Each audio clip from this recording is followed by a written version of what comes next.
Alrighty, we are live. What is going on, everyone? Hey, Landon, good to see you. Second time using the new stream software. We'll see how it goes. Hey, Ashton, Noah, Savo, if I said that right. As usual, let me know how the audio is. Should be all good. I haven't changed anything. Samuel, what's happening?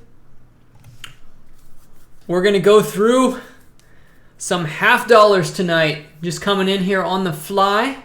We're going to chat here for a minute and then we will get started. Big Al's Coins. How's it going? Vonman, Shauna Baker, Ray, good to see you. Tim Scott, Princess and Pirate, Brooke. All right, so the notifications are going out A-OK. Freezing in Utah, says Robin. It's not too bad here in Northeast Tennessee. It was like in the 50s today. Adam, Noah. All right, so I guess I'll leave it up to the early birds. Let me know in the chat. Box 1, 2, or 3. I got 3 new boxes today. I'm going to save the Silver Ender box for probably a special video upload because I think there's going to be quite a bit of silver in it. So we're starting with fresh boxes on this stream. I picked up 3 new boxes from my bank this week. So pick 1, 2, or 3. And I'm going to run downstairs and I'm going to grab it.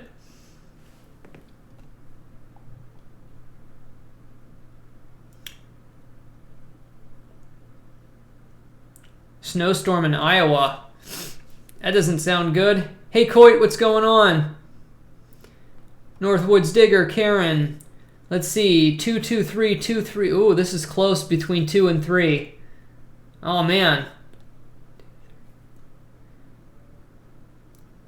3 is edging it out. I noticed you guys always pick the last number. I've noticed this theme. You always pick the last number.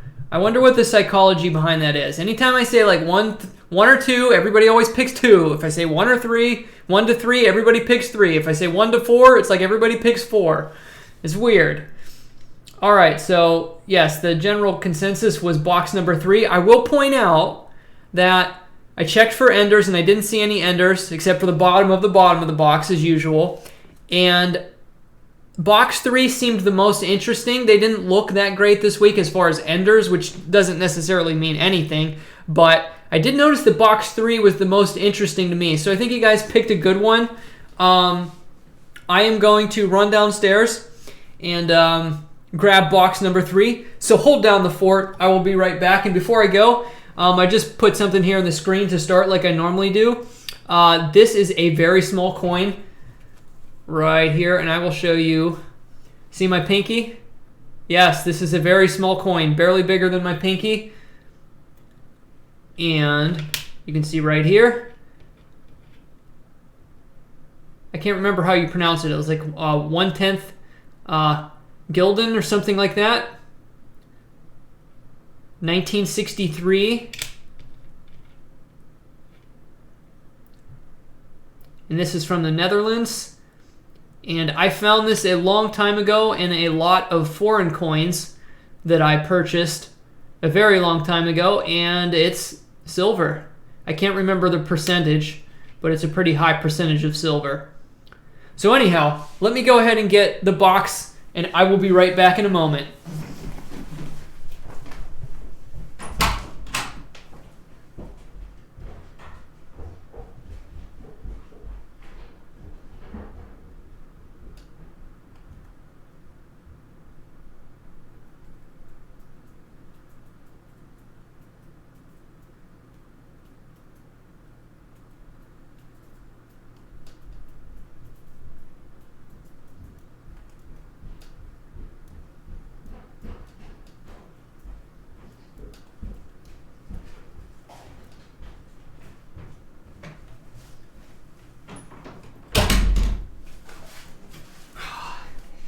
Oh, these are heavy. Oh. Okay. Make sure this is sturdy. It is sturdy. You can kind of see that there. So we are all set. Alrighty. So before I get into it, I'll get my gloves ready and we'll take a look at the chat. No, Samuel, I did not dig this. I found that in a bulk lot of foreign coins I purchased a long time ago. The company went through a large quantity of foreign coins and they tried to pick out all the silver ones, but they missed a lot some of the bulk lots I bought of world coins many years ago had a lot of silver in them, and that's one of the ones I kept. What's inside my fireplace? That is the subscriber of the month. Let's call it like a display thing, and in there is still Sandy and Ron Hansen. Make sure I got the right finger here. Cut off the middle finger as usual. I don't know if anybody noticed. Okay, let me first ask. Did anybody notice in any of a few of my videos over the last week that my front tooth was chipped? Let me know in the comments or in the chat there if anybody noticed, and be honest.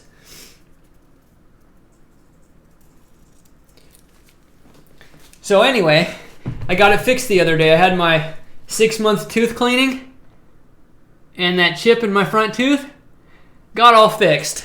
So it looks a lot better now. I was kind of looking a little bit toothless there for a while. Yeah, in a few of my metal detecting videos, I was missing a piece of one of my front teeth. Well, I didn't do any like extreme close-ups. I was a little bit conscious of it, but now you got to go back and watch my last couple videos and tell me if you saw it.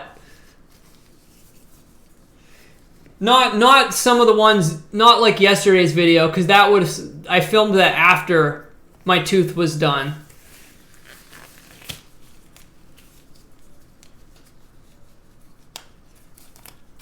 This Vonman, that's my coin roll opening finger. So it was a joke. I said cut my finger off, but no, it's just the tip of the glove. Hey Steven, what's going on? So nobody noticed my chipped tooth. And here I was thinking people would be pointing it out. No, Ray, I don't know what happened. I was sucking on a mint one night and like a piece of the bottom of my front tooth like disintegrated into like granules of bone.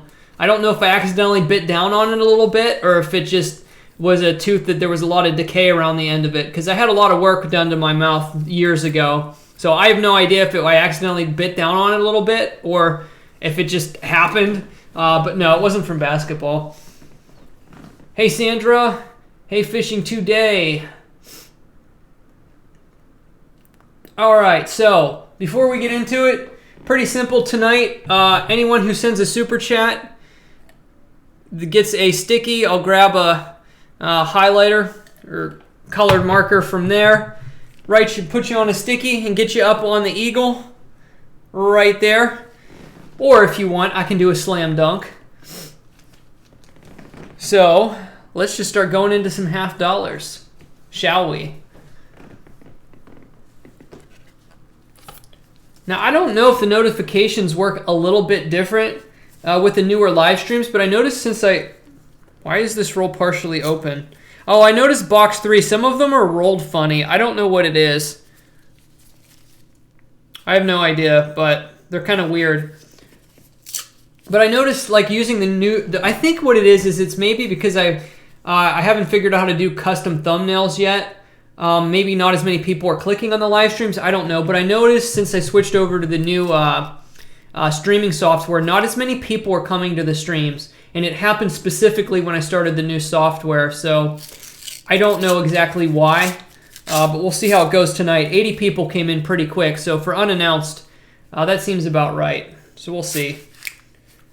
So we're just going to start going through some stuff here and see what we can find, and I'll try to keep an eye on the chat. Hey, Julian. Hey, Mr. Coin Sack. I almost said Mr. Coin Stack. I read it too fast. Mike Calvo in Dunn, North Carolina. Rob from Rhode Island. Why is everybody all of a sudden saying where they're from? But that's cool. Why the hat on in the house? Just because I like it. It's comfortable in the winter. Everybody knows this is my winter hat. It's like when the cold weather comes out, I wear it all the time. I even feel wrong taking it off at night when I go to bed. I'm like, the hat must go, and then my head's frozen for a few minutes, and then it warms back up. Okay, so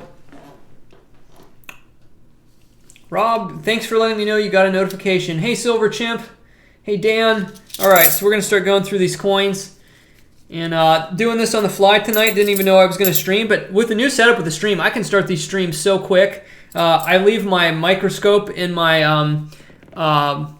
microscope and my microphone on my desk, and I leave this camera position. So now I can literally come on here, type in a description, click a button, and I can go live in like 20 seconds. So in the future, I'll be able to do a lot more on-the-fly live streams, which is nice not to have a lot of setup. Hey, Wheat Penny Hunter. Hey, Landon.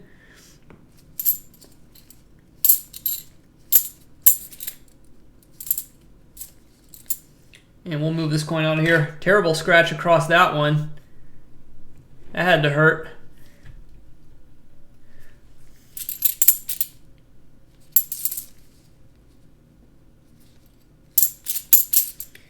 Let's get us something good here tonight. Put in your guess in the chat. How many silvers you think I'll find tonight? Considering I'll go through at least one box, maybe two. I don't know how long I'm going to stay, but at least one full box for sure. Thank you, Steve. Julian said, what is my favorite foreign coin? Man, there's so many amazing coins. I mean, since the Roman period all the way up until now, there's just so much stuff. I'll give you more of a general overall. I like Australian silver coins that have more of the animal theme to them. I really like the ram's head shillings. I think those are pretty cool. So yeah, I'll just stick to that. I like some of the Australian silver coinage, the older stuff. I think it's pretty cool. Woo! Got some guesses in there for 8 silvers tonight. 7, 4, 1, 2, 5. Nobody said 0, so I'm pretty optimistic. Colin thinks I'm going to find 12 silvers and one with a slice out of it, which he said 11.8. I added the commentary. 21 says Steve. Man, we got some optimism going on here. I hope I don't disappoint.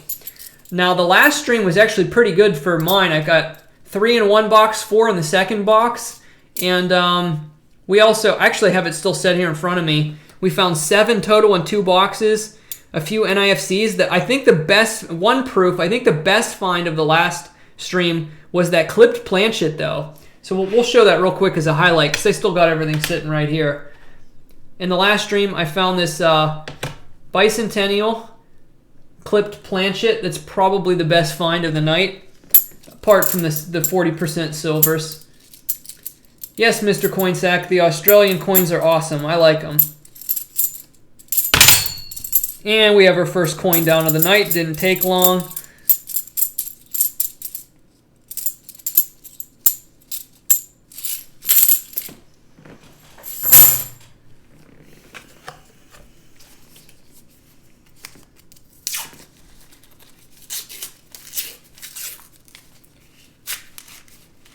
So I ordered 5 boxes for next week, partially because the bank teller that I work with to get boxes, who really likes talking to me about coins because he collects them a little bit too, he's actually transferring to another branch, so that's kind of sad. So for the last haul, I wanted to get some boxes from him before he left, so I ordered 5 boxes this week, and I'll pick them up usually next Tuesday is when I get them. If he remembers to order them. So hopefully next Tuesday I'll be picking up 5 boxes, and I'll probably use them for streams, and maybe if I get like a box with some good enders on it, I'll combine it with the other ender box I'm saving and do like a big video for it. Walking or standing liberty? I'm definitely more of a fan of the standing liberty than the walking. Just a personal preference. Brian thinks I'm going to find a walker. Well, Brian, I hope you are right. I could use... Hey, I'll say this. You know what's really funny? I had a dream. I don't generally dream about coin roll hunting. Or once in a great while, I'll have like a metal detecting related dream, but not often at all. But once in a while, I will when I'm really into the zone and the excitement's flowing. I had a dream like the other night that I found like 4 Barber $half coin roll hunting, and one had like amazing detail on it, and I was like totally flipping out. Yeah, I was finding Barber $half in the rolls, so maybe it's a sign. We'll see if we get some Barbers tonight. Lyle said 7 to 14 inches of snow tonight. Well, I'm glad it's you and not me. That's all I can say.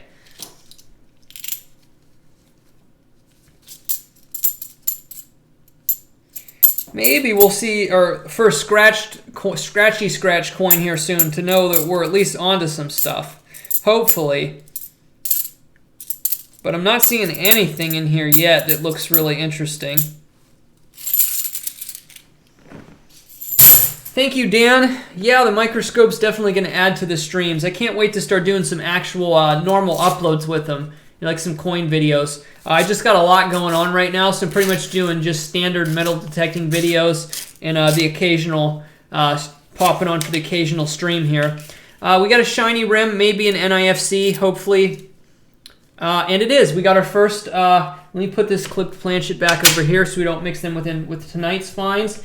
And this is the first find we got of the night here. It is going to be a 2004 D NIFC in pretty good condition. It's supposed to rain here tomorrow. It's not going to be cold enough for snow. I didn't see what the temperature is supposed to go down to, but I assume in the 40s, so it's not going to be cold enough to snow here.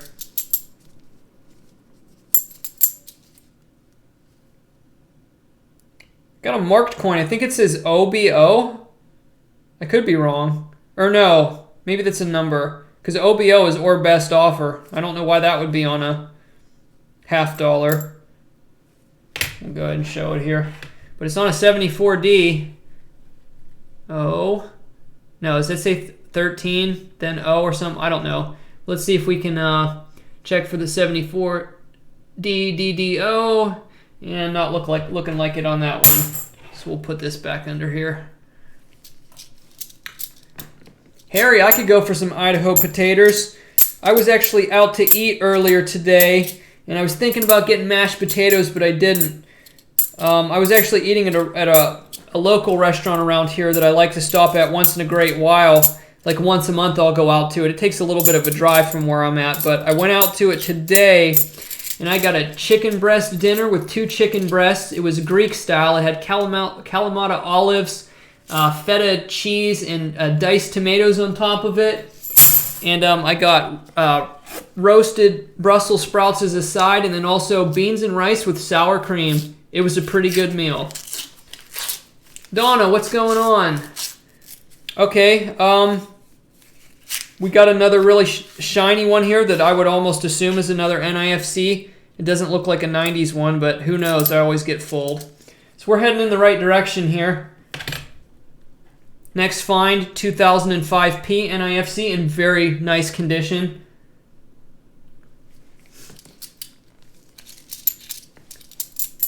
NIFC means not intended for circulation.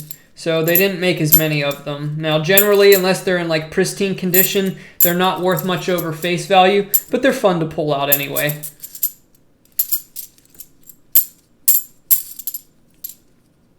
Jason Williams wants some more dig or die. I don't know about that. I've been doing a lot of home digs recently and trying to find the real good stuff. So maybe we'll have to save dig or die for another time.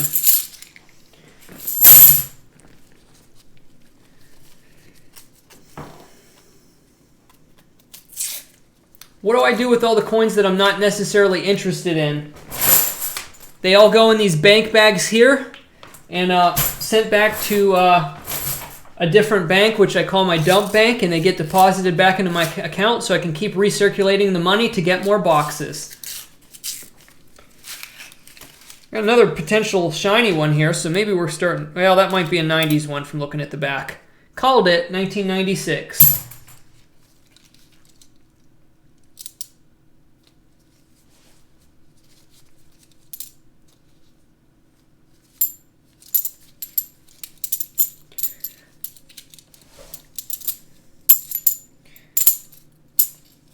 Yeah, hopefully we get a 1987 tonight.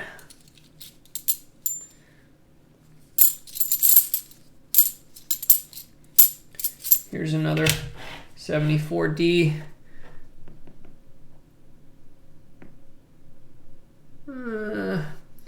Zoom this in here a little bit. And I'll focus this. Not seeing any doubling on that one. Steve, I use a lot of different metal detectors, but primarily I use the Technetics T2 SE. I also use a Fisher F44 once in a great while, a Minelab E-Track. I've got a lot of different detectors. I have a Nokta Racer 2. Shiny ones in 1990. The 1987 are cool because they're also NIFC, unless it's a proof. Well, I mean, proofs are technically NIFC, but the 1987s were low mintage, so they're good to set aside. They're pretty hard to find in boxes. I've only ever found like maybe 4 of them around in there. They do come up from time to time. Oops, the last one was a 74D. Check that one. No doubling.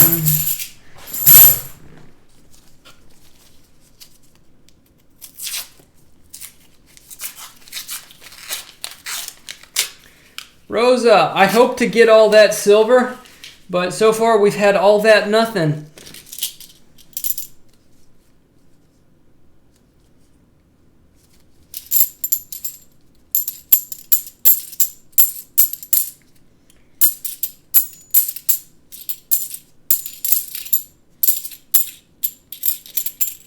We may as well check the 74Ds here while we're on the stream. And no doubling on that one for sure.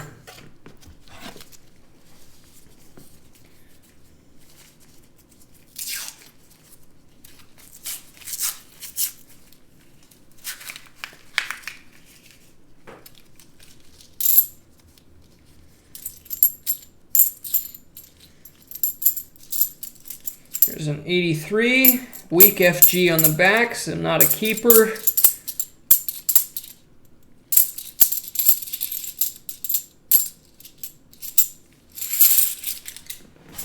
Thank you, Mason. Appreciate you stopping by.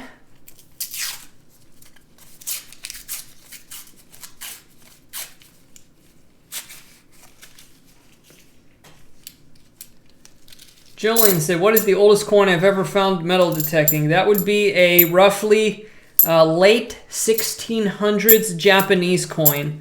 I found around a house that was about 120 years old. 74D. No doubling. 74D. Not seeing any doubling on that one either.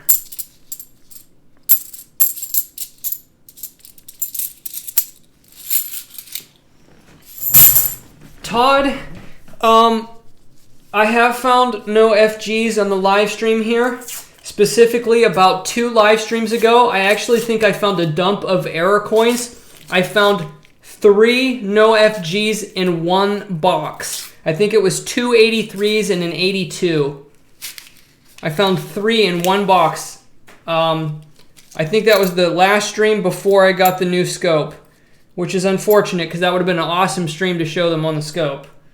Another 74D, and this one looked a little fat. So, no doubling in there I can see though. The no FGs are 1982 and 83, and I can't remember. I forget the check form, but I think some people said also 1972. I want to say. Somebody in the chat will know for sure.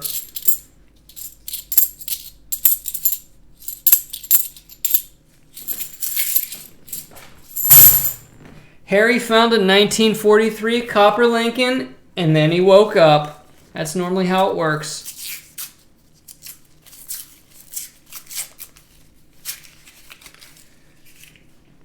Yeah, Steve, it's time to hit a silver. We're looking a little bit dry in this box.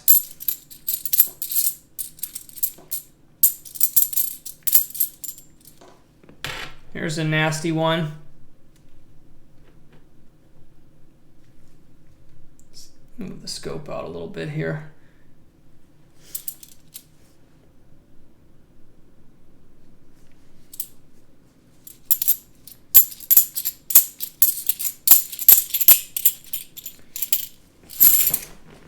Getting a little toasty. I think I'm going to take this off. Always last for the hat. All right, that feels better. Let's go.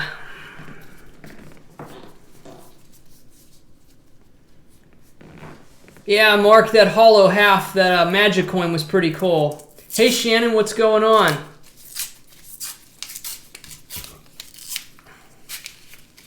I hope we get something really crazy here tonight. I dreamed about finding barber halves, so there's got to be a barber half dollar in one of the boxes tonight. What do you say? That would be epic.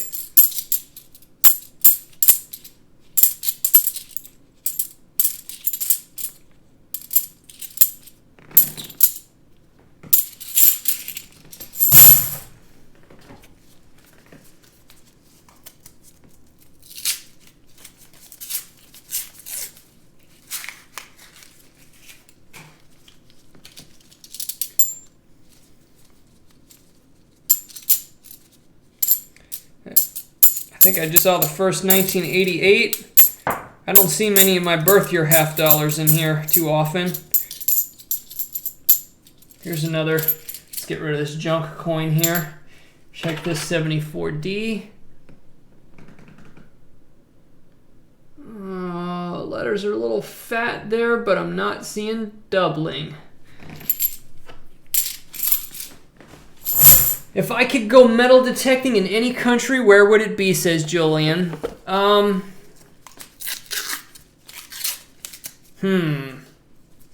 Anywhere.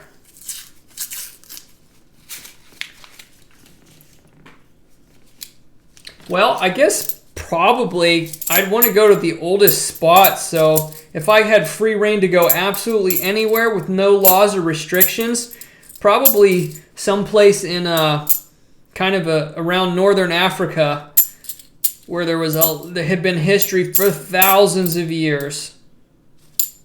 There's a gold tone to 83.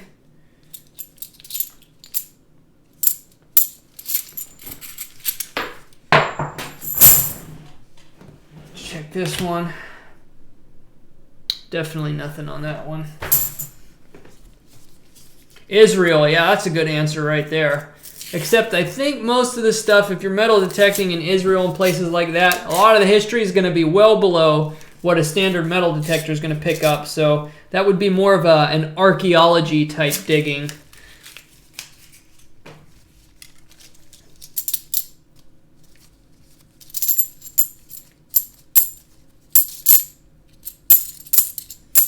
Come on, let's get something interesting here.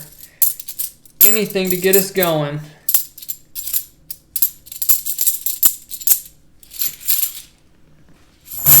Thanks, Brian. I appreciate you stopping by.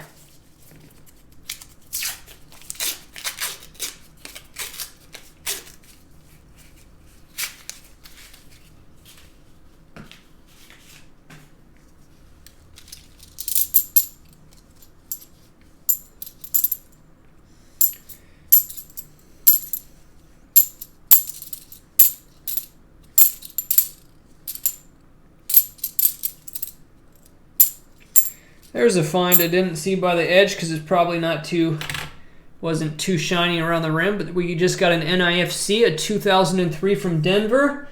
So we got a 2003, 2004, and 2005 tonight. So let's see if we can keep the date run going and get a 2002 or a 2006.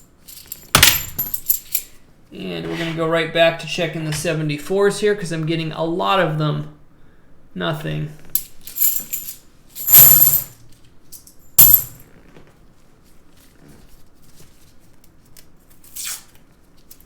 Silver Sleuth, I do not have a dog. Oh, cool, Richard, that you were in Israel. Yeah, that would be an awesome place to metal detect. Who knows what you dig up over there. I guess a lot of the finds, though, wouldn't be, well, I mean, except for going back to kind of around the latter portion of BC, a lot of the stuff you'd find over there wouldn't be metallic.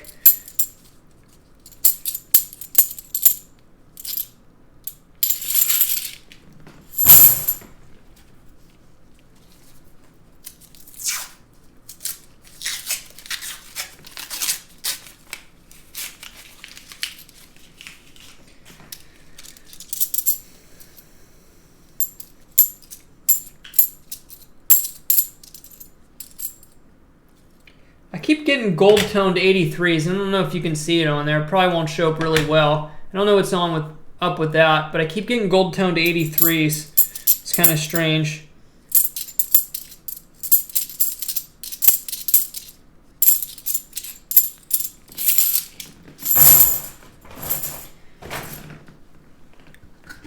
Maybe I'll have to do some, get the adrenaline going tonight and do some dunks.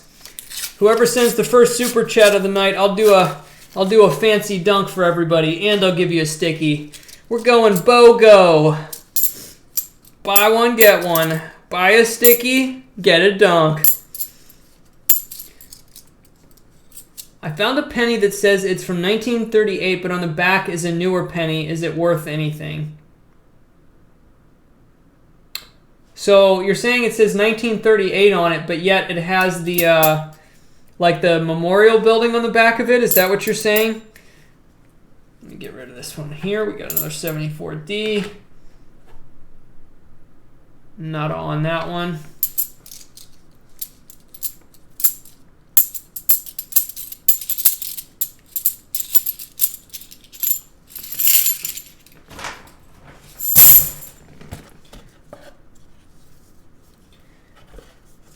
Yeah, Harry, I do like the pinpoint on the Technetics T2. That's one of the fast pinpoint.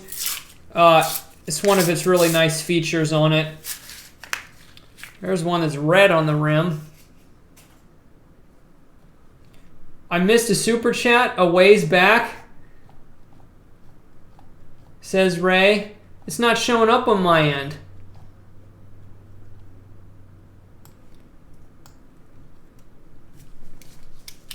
Can you tell me who sent it, Ray? Does anybody else see it? I wonder if the new stream software is messing with it. There is nothing on my end yet. I even scrolled back up through all the comments really quick.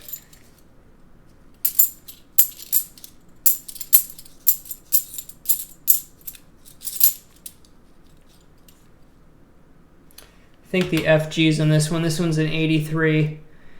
Yep, it's weak, but it's there.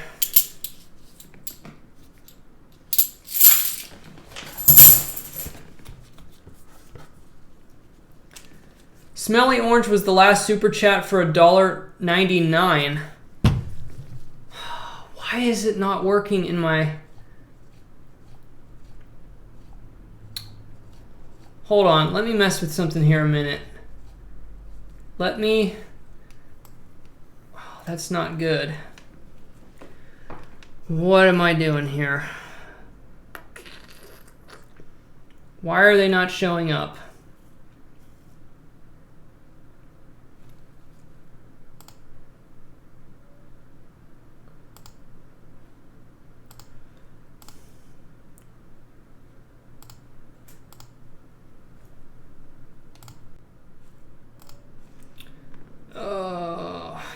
Hey DK, what's going on?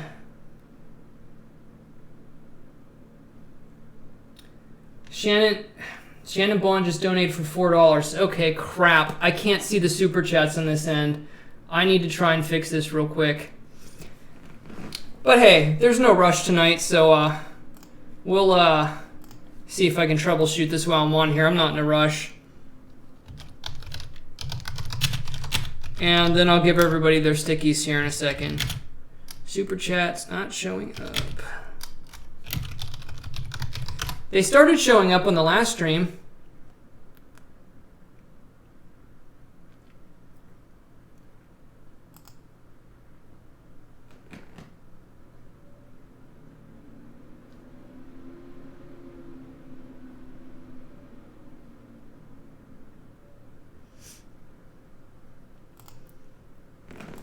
I wonder if I can go to my YouTube dashboard and see them come up.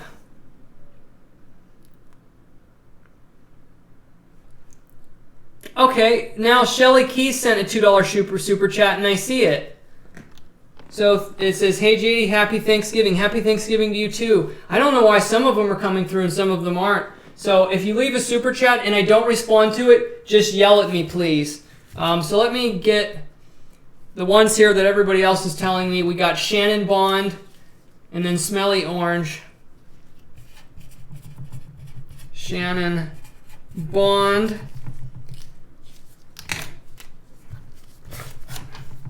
I should have done Smelly Orange and Orange, but Shannon Bond got Orange. So we're going to do Smelly Orange in Green Apple.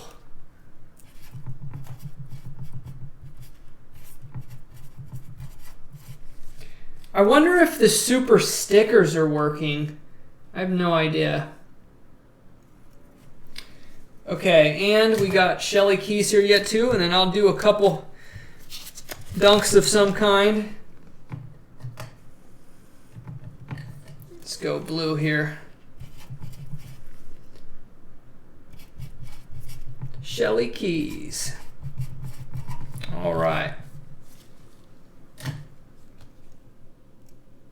JC's Ancient and Medieval Coins. I did not find any goodies yet, but we're not even through the top half of the first box, so we're just getting started here.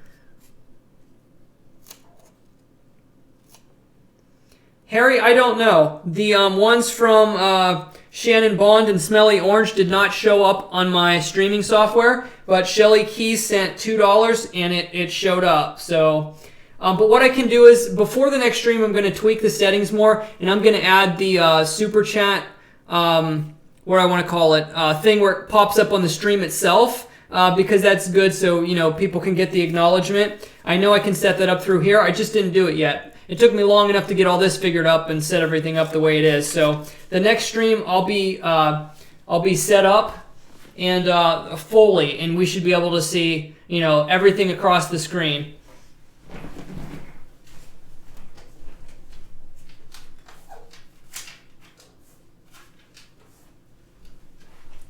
Well, you can't see the hoop too much here.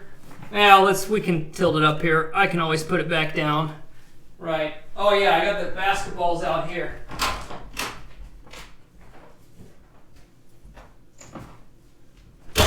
We'll get warmed up with a windmill.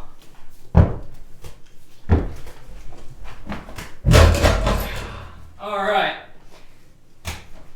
And then we got to do a couple easy ones to get warmed up. And then we'll do a 180.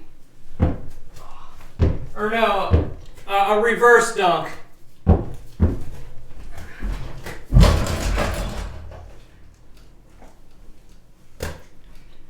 And then off the wall. All right. That gets us going.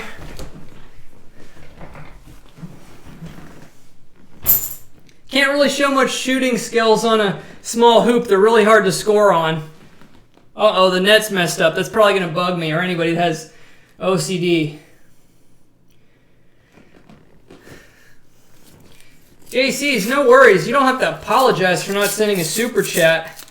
I'm not going to say I hate you just because you won't send me a super chat. But I hate you. Just kidding. All right, let's get some silver.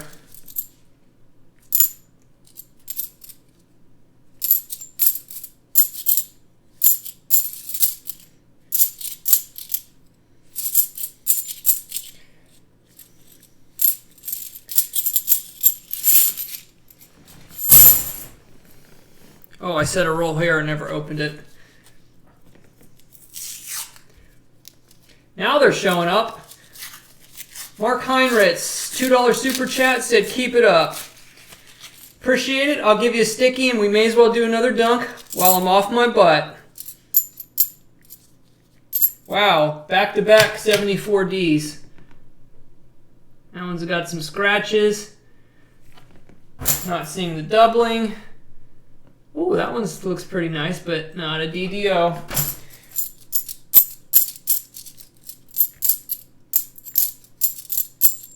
Another 74D. And then nope. Another one. And another one. Nothing. Here's a slightly misaligned die on an 83, but it's minimal, so that one's going to get tossed, and it has the FG, so no go. All right, let's get the super chip. Let's get the sticky here for. We'll use the big stickies tonight. Why not? Big stickies.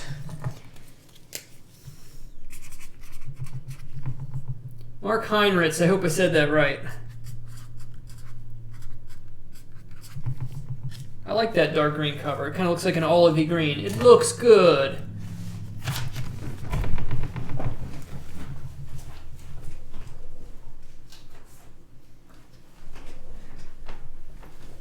Around the back, 360.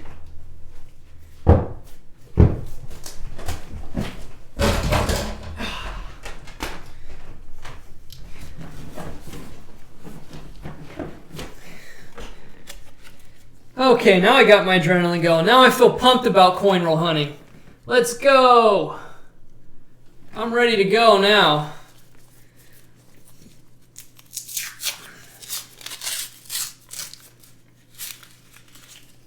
Harry, if you're going to test a super sticker, in case it doesn't show up, please start with like a 99 center or whatever they are, because I don't know if it's going to show up. I hope they're working.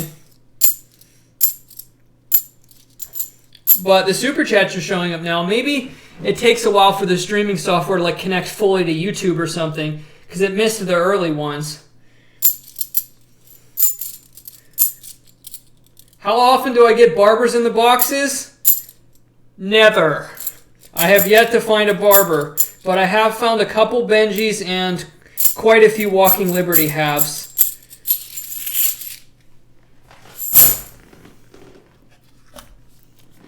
What is... My mom just came into the chat and she said, I almost have 100 subs. So you know what that means. You're going to have to go check her out and get her to 100 subs. Hey, Southern Relics. Creepy Detector said, I got 20 bucks that says there's no 90% silver in that box. So what are you saying? You're sending the 20 if there's no silver or if I do find silver? But I actually believe you that there's no silver in this box. It's not looking too good. No double die on that 74D. There's a nice gold-toned 95er. Another coin down. This just doesn't feel like a silvery box. I haven't even found any scratchy scratch coins. See these rolls? Look, here's an error roll. It's off center. See the black bar and nothing over here? It's an off center roll.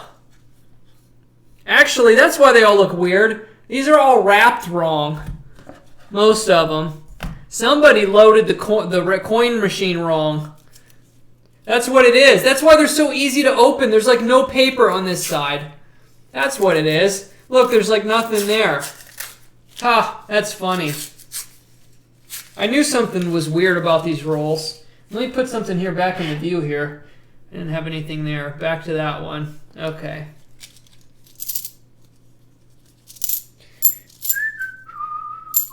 $67 in the next roll, says JCS. Hopefully, unless you meant this roll. Come on, let's get something. Well, not this kind of something. Looks Looks a little fatter than normal, but not seeing doubling. Okay, I actually had a box one time. It was actually one of my videos that had got a lot of views on it. They put the wrappers in upside down, and what was it? It was hilarious. The whole box, the white part of the paper was on the outside of the roll, and they didn't roll very well. I opened the box, and I'm like, what happened? And I didn't notice what it was, because that was when I was early on hunting the $50, and somebody commented and said, the rolls are backward.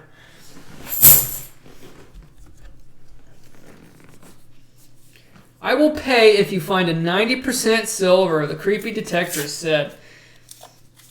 I hope so. Now, I have a box with a 40% ender, so that won't help me to cheat. Yeah, I got a box downstairs that has a 40% reverse ender, and I'm saving it for probably another video. Come on, 90%. There's a 74. And nada. Super Ninja said, I found a 1925 quarter. What's that worth? Well, it depends on the condition. That's a pretty good find. In average condition, I don't know. It's maybe about $6 or something around in there. We'll just give it a rough estimate. But actually, it's crazy that you mentioned that. I just found a 1925 Standing Liberty quarter like 2 videos ago, metal detecting. Pretty strange coincidence there. What is the most valuable coin you have found, as in one you prized for personal favorite? As prized for personal favorite. Okay, let me think about that for a minute. Well, I know the most valuable one I found, as far as a coin is concerned, is a 1921 Standing Liberty quarter, worth about $150. That would be my most valuable coin find. Metal detecting. Let's see. Ooh, this was an ender and I missed it. Check that out. 2018 Denver NIFC. All right, so we got 4 different dates in the NIFCs. Back to the question. Personal favorite coin. Going through my brain, calculating. Okay, I have an interesting find I made when I lived in Pennsylvania. I don't know if it's my absolute favorite, but I found a 1916 Mercury dime that had full split bands, like a little bit of a rainbow toning. Was absolutely beautiful. I couldn't believe it came out of the ground. I flipped it over, and it had 2 big solder marks on the back of it on the left and right side. I think what happened was, I think this stunning uncirculated 1916 Mercury dime actually used to be in a ring setting, and I think it fell off of somebody's ring. So that's, for some reason, one of my favorite coins I found. Even though it's not super old, it's just a weird find that I really, really liked. And I actually think I might have it in my original album up here that I showed before. I think I'll go get it out for you guys now. That'll take me down memory lane. But first, let's check this 74D. Nothing. Okay, let me see if I have it.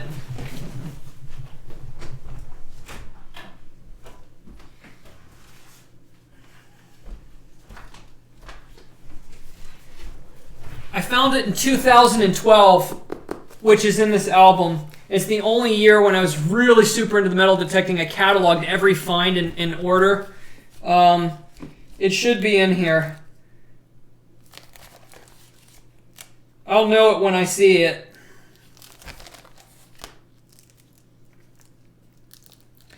It's probably about half-ish way through here.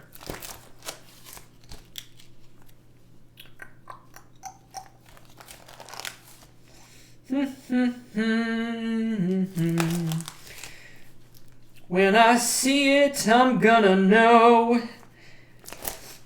Oh, there it is. Oh, it's been so long. What a beauty. Let's see if I can slide it out of here. Now, it's going to show reflection, but I can't believe I pulled this thing out of the ground. Oh, you can see the rainbow toning on the cam too. Let me see if...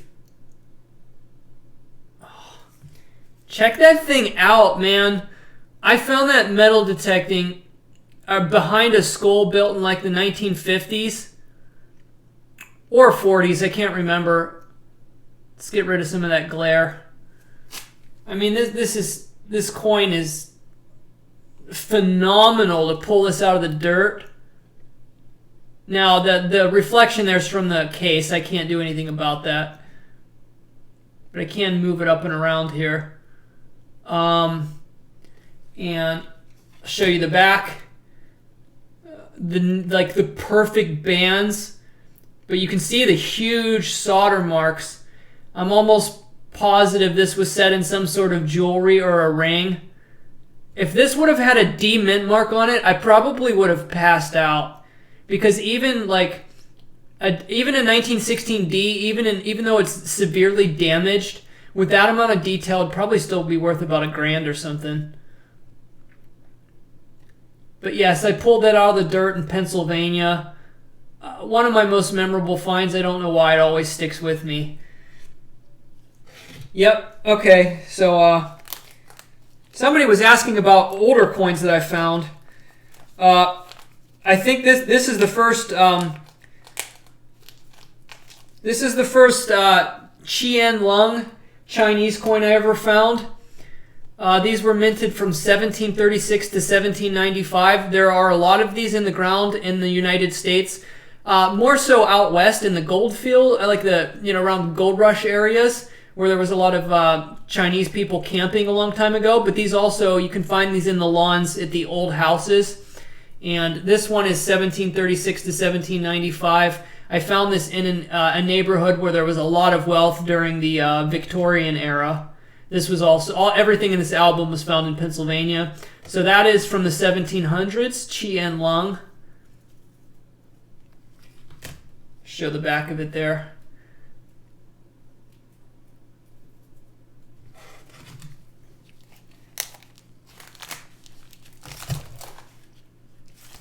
Should probably show some other stuff out of here, but let's get back to coin roll hunting for now. I'm going to do a video someday, I'm planning on it, of all the silver coins I've ever found. We'll make it maybe I'll do a marathon stream of like every silver coin I've ever found. I found over, I'm around probably 1,100 silver coins found now metal detecting, so it's a lot. Alright, so sorry to not be paying attention to the chat here for a minute. I'll have to get caught up. Harry, if you're still here, did you ever try that super sticker? I'm just curious. If not, it's fine. I just want to see if they're showing up. Hey, Sebastian, I see you stopped in. Good to see you. I didn't get to see your recent video yet, so maybe I'll have to check it out after the stream's over here. It looked like a good one.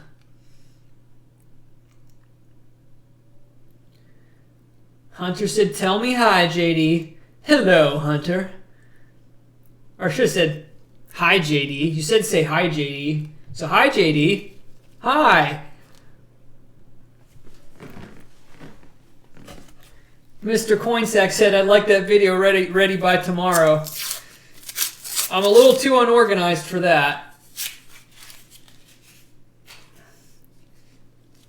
What is my favorite place that you've gone metal detecting so far? And do you have any tips to get better at metal detecting? Let me put something back on the screen here while I'm talking.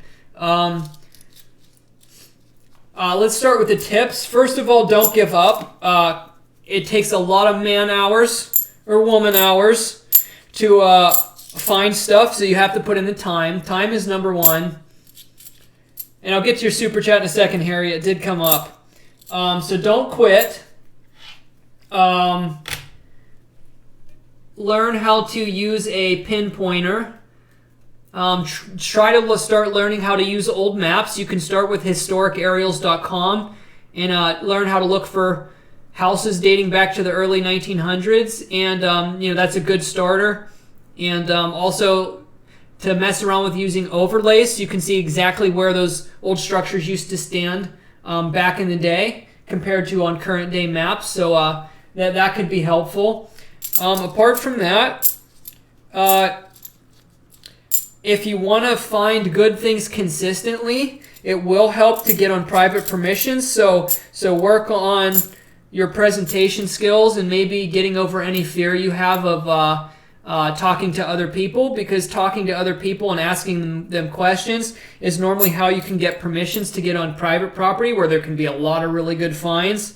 And if you want to have the best chance at finding stuff, one of the best things you can do is, number one, metal detect in high foot traffic areas where there's a lot of people, or check in locations that are as old as you can find, because there's more chances of there being more stuff in the dirt. So that's just a few things. My favorite place I've ever metal detected. That's a good question.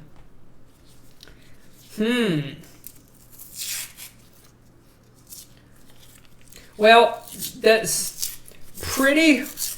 There's one place I want to say, but I might want to keep it a secret for now because it's kind of well, that's a long story.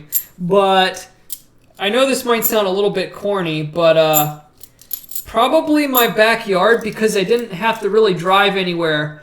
And when I found that eagle breastplate behind my farmhouse here, that was pretty enthralling to be able to find it in my own yard. So I like places where I don't have to travel far to metal detect, and where you can just find treasure in your backyard. But I'll think if I can give a better answer to that. I've been to so many different locations. So Harry said, here is a paper Lincoln. I don't know if you saw the test super sticker with that new setup. Could you do a view and demo vid of your T2? So let me see here. Make sure I didn't miss it just scrolling up. So no, the super sticker apparently isn't working on the stream thing here. But could you do a review and demo vid of your T2? I reckon I could do that. Yeah, maybe I'll do one just loosely, just kind of low-key and not like high production quality, and throw it on my JD Uncensored channel. I could possibly do that. I mean, it'd be kind of hard to say no. You just sent a super chat, making a perfectly reasonable request. So maybe I'll have to do that for everyone. And if I forget, remind me, because I easily forget things. So let me get you a sticky here anyway. So I'm definitely going to get the software sorted out here so I can get the super chats to go across the screen for the next one so we don't miss any. But let's get Harry up on the board here and give him a dunk. Oh boy, almost knocked that box off. Not cool.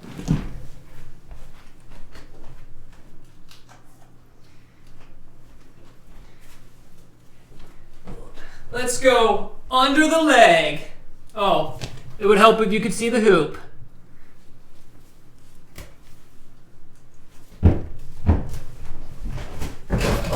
Oh yeah. Jumper. Oh, I hit the jumper too.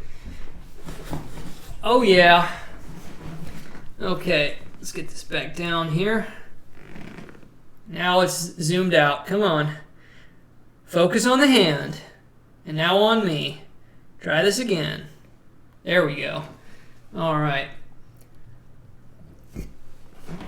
So if for some reason it glitches and somebody's super chat or super sticker doesn't show up, just let me know. I'll have one of the mods confirm, and then I'll make sure you get a sticky and a dunk. But for now, let's keep going through the rules. Amanda, the other channel, somebody will have to put it in the chat. I can't do it right now, but it's called JD Uncensored. I really don't post many videos on it. It's like a spare channel, or for when I announce like I'm auctioning stuff off, and I'll randomly post a video or two on there, but it's not much of a channel. I just use it as like a backup channel and for randomly putting stuff up that I don't want on my main one. But yeah, it's called JD Uncensored. Another one. There's 74 Ds all through this box.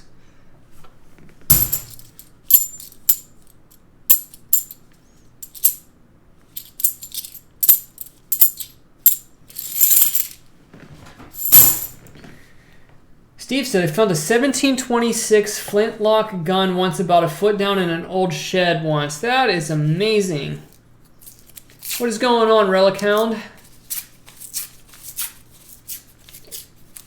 JD Space Uncensored. If you type it in YouTube, you'll probably... It should be one of the first results that come up.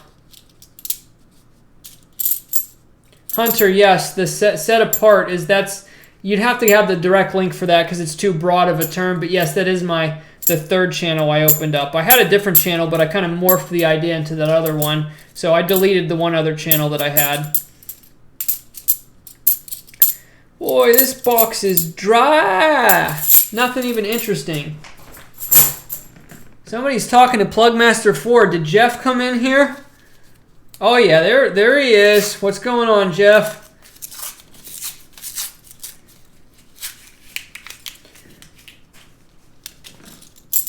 I need to watch one of your last videos too. I missed it also. I saw Missouri Mike put up a video with an awesome spill. I didn't get to click on it yet, but I saw the thumbnail. So I got to get to watching them. It looks like you guys have been finding some pretty awesome stuff.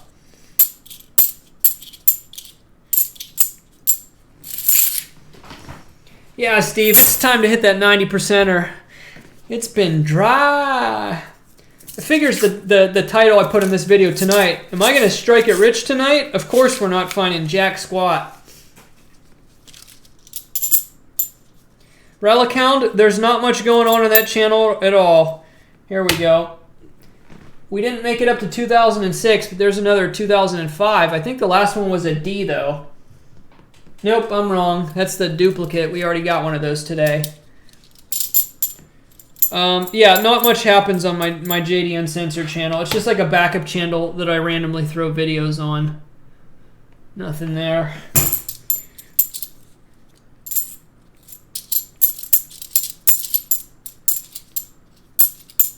But everybody should be subscribed to it, just in case something ever happens to my main channel. That's where you're going to find me. I guess we'll never know if this was a 1982 No FG. Oh, actually, you can kind of see it down under that dark blob. No go.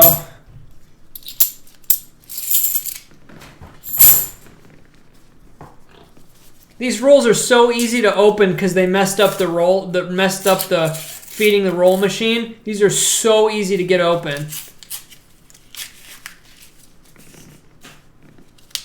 Hunter, I've been posting metal detecting videos. I've got more on the way too. Wow, I just got a super nice 1992, but actually there's like next to no scratches on that. Wow, that might have come out of a mint set. That's like almost perfect. I don't know, maybe we'll keep that one. I normally don't keep the ones from the 90s, but man, that one's looking super spiffy.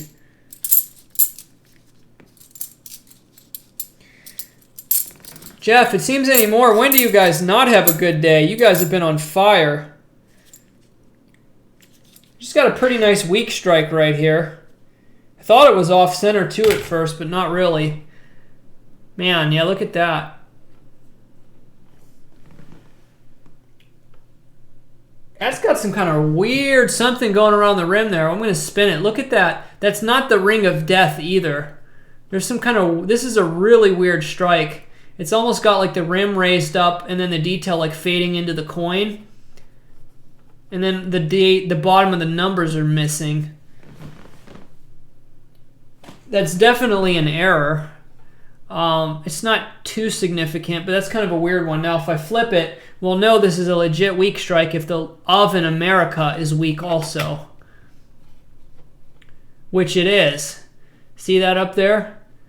This is actually pretty significant messed up strike. I might keep that one. Haven't found one quite like that. Normally it's just around the date area here and on the back on the other side where it says of in America. I think I'm going to keep it that one and look at it later. Let's leave it in the view here for now so everybody can look at it. Okay, I will tell you guys something super awesome here. I had a little bit of a slow day metal detecting. I went out on Sunday to do a little bit of door knocking. I just went solo, and it was a pretty slow day. I looked around like a World War II era mini farm, kind of around in there, and I didn't find much. And I ended up at just right before dark. I was just kind of dying to get one more permission and try and find something good. So I had metal detected around a small brick house built in 1950, thinking, well, real quick, there's our 2006. So anyway, I was thinking, hey, maybe I could pop a few modern silvers before it gets dark. You know, better than just going home empty-handed. And I didn't find anything in the old coin department, but I started digging out a trash pit I located in the backyard. It had some pottery, a lot of glass in it, and just random hunks of aluminum and stuff. And I pulled something really sweet out of this trash pit, just randomly going around with the pinpointer, thinking may as well. And I got a huge shock. I couldn't believe what I pulled out of there, which just goes to show you, trash pits are just so awesome to dig out. You never know what's going to come out of the old trash pits. And that house was built in 1950. We're not even talking super old, but I made one of my probably best finds for around a house that new. I know, Kelly, I'm trying to find silver. I think tonight we're going to strike it rich on Diddley, but we'll see. At this point, JCs, I'm hoping guessing what the first silver is going to be. I'll be happy if we get a first silver at this rate.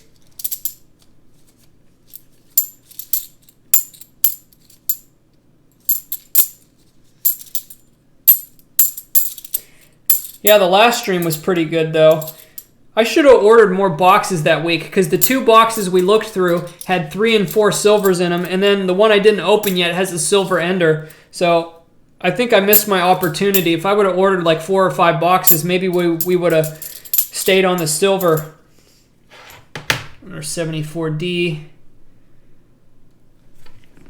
No DDO.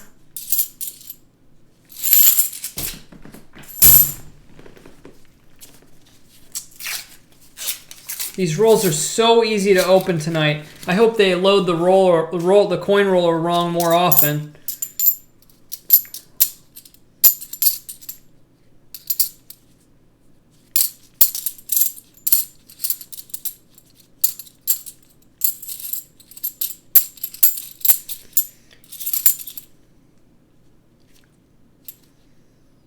Slightly misaligned die here. Super fat on the left side, but not good enough to keep.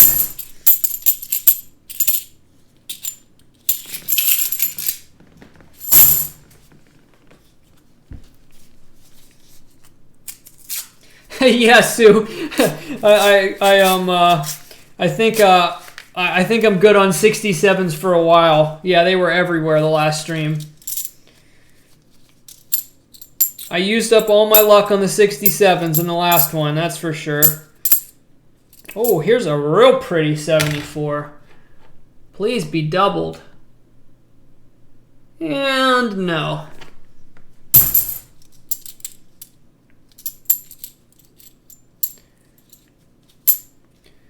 Have I live streamed at night like your birthday night? That was epic. This is only the second live stream since my birthday. I haven't been doing many.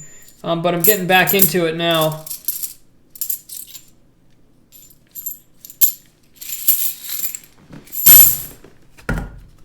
Maybe I should go out with a bang with my teller moving locations because I like getting them from them. Maybe I'll try to order 10 boxes for next week.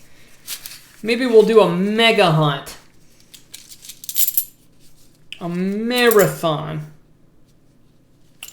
Oh man, why did that one look like a proof? From the side. Bummer. Just a 71D. That one has some issues.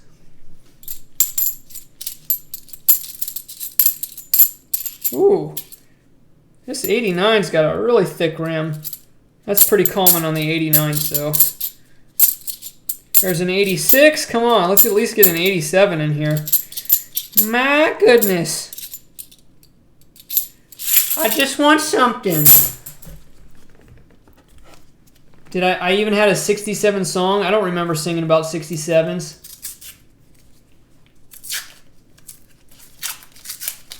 The creepy detector said, count me in on the mega hunt. Well, maybe I'll do it. Oh, we got a spicy rim here. A thick one. Let's see what it is.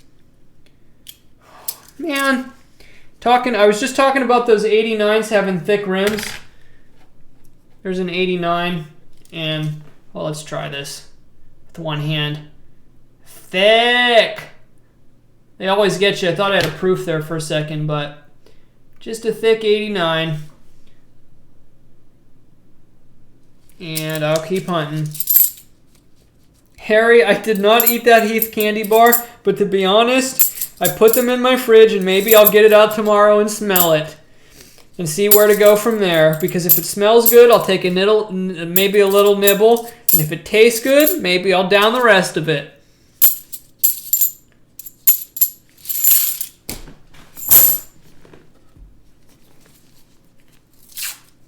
Oh yeah, it's a 67 kind of night. I probably did make some kind of jingle out of it.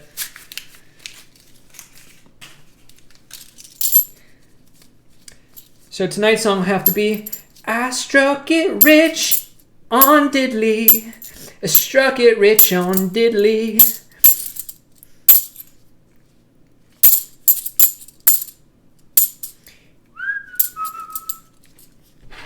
Let's get rid of that 89.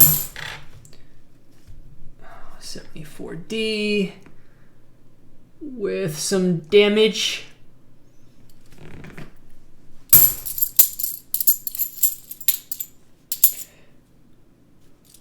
Boom! Just got to find.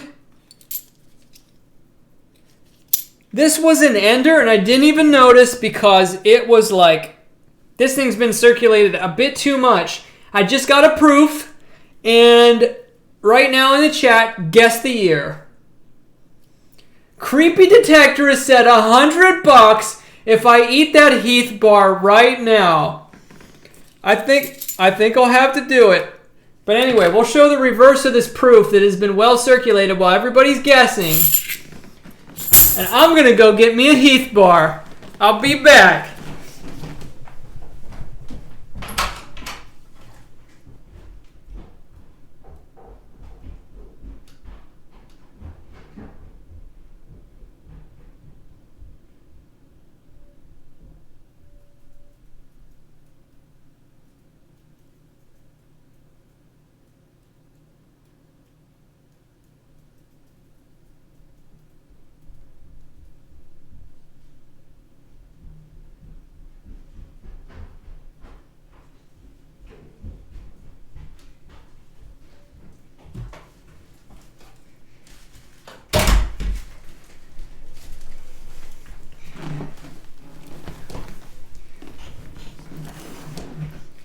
All right. Here's the candy bag. Did I turn my light out when I left? Why did I do that? Let me just have you vote first. Do you like this ambiance better? I actually kind of like it without the bigger light on. I'll let you guys tell me first. Big light on or big light off? This actually looks more atmospheric. First of all, let's go ahead and show you. I'm glad I was looking at all the dates in the coins because that is a very circulated 1978S proof. Same date as the last stream. Creepy Detectorist, are you here? Candy sitting out on somebody's lawn for a month and melting and freezing and melting and freezing and melting and freezing. See? They are deformigated. Deformigated. Here's the Heath bar, right here. Let's smell it.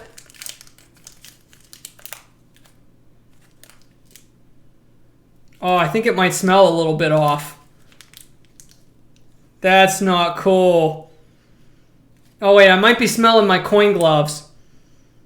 Let's try a bite first.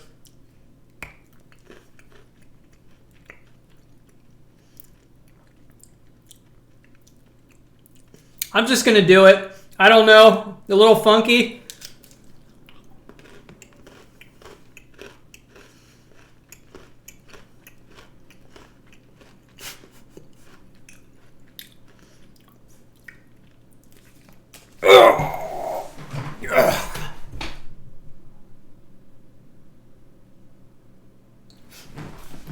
Okay, it's I think it was okay. When the creepy detectorist came through, I can't believe he did it.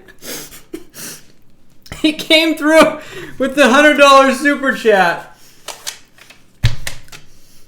Let's get you a sticky, my friend. And hopefully I survived the night. We'll find out.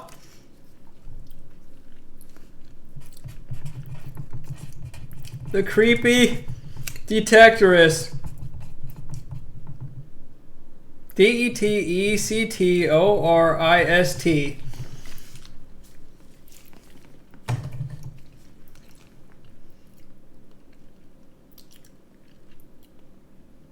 Oh, wow. Everybody wants the light off. Okay, we're going to leave the light off. I agree. Let's put this up there and give the creepy detectorist a dunkaroo.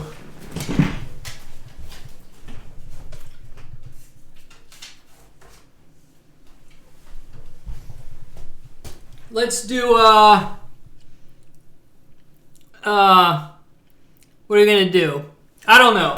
I'll do, behind the back, off the ground. Leaping dunk. Ugh. Oh, you can't see it for the chair. I'll do it again. Oh, yeah. Oh, couldn't get the fadeaway. All right, let's keep going.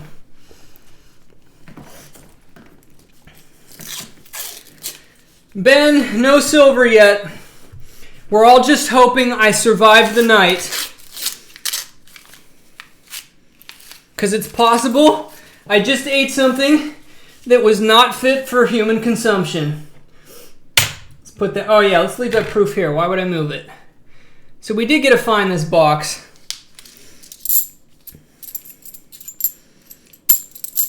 We'll be really rolling in the dough tonight if I find me a 90%er and the creepy detector sends another $20. No doubling on that one.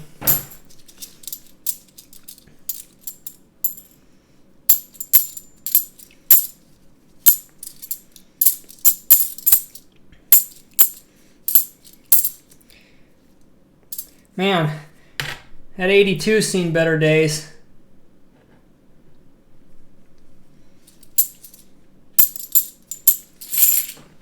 Let's put it back on the proof view here. Proof. I don't think that 90%er is going to happen because I got 6 rolls left.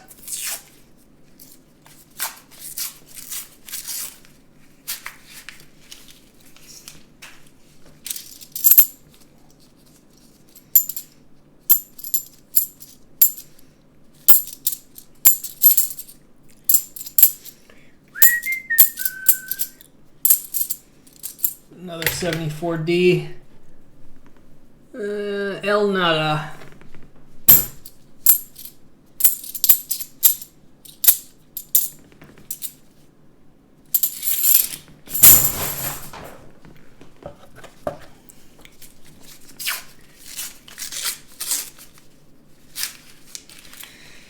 Oh yeah. Oh, I forgot to put this back down. Back down! Kenneth, very funny.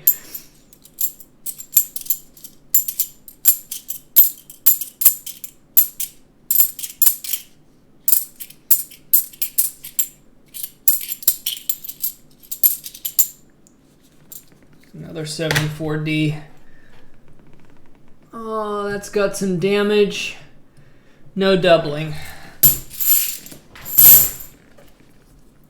Christian found a 66 40% half dollar in the coin store today at Walmart.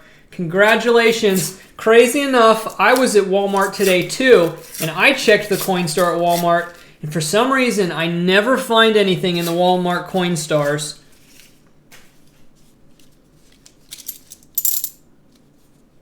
He of little faith. Last row. Okay. Come on, roll. You can do it.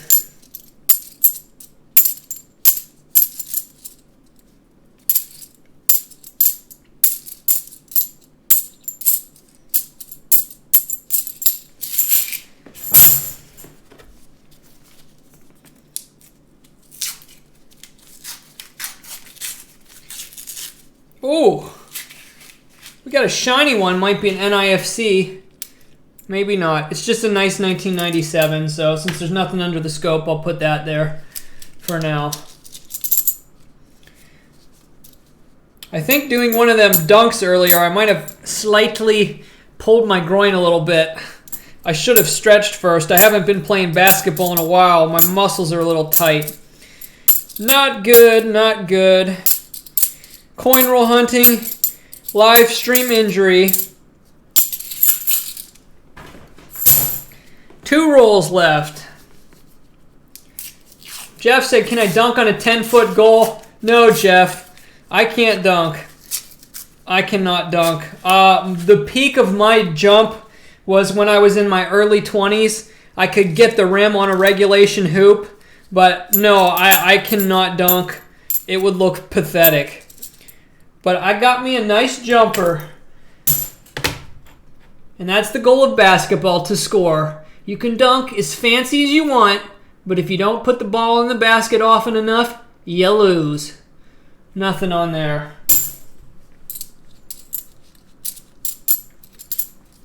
Yep. That's about right, Jerry. Maybe I pulled my groin. I might get sick from eating a month-old Heath bar out in somebody's lawn. I mean, there's a lot that could go wrong tonight. I mean, no silver. I mean, it's just terrible. Just terrible. Last roll. Well, last roll of the box. I'm going to do another one. Brooke, you check a Coinstar by just looking in the reject tray. There's a little tray where the reject coins come out. A lot of people don't check them or leave stuff in there, and it shoots out all the odd tokens and coins that aren't the right weight and size and all that stuff. So it's literally like an awesome slot. It shoots out all the stuff that we could want.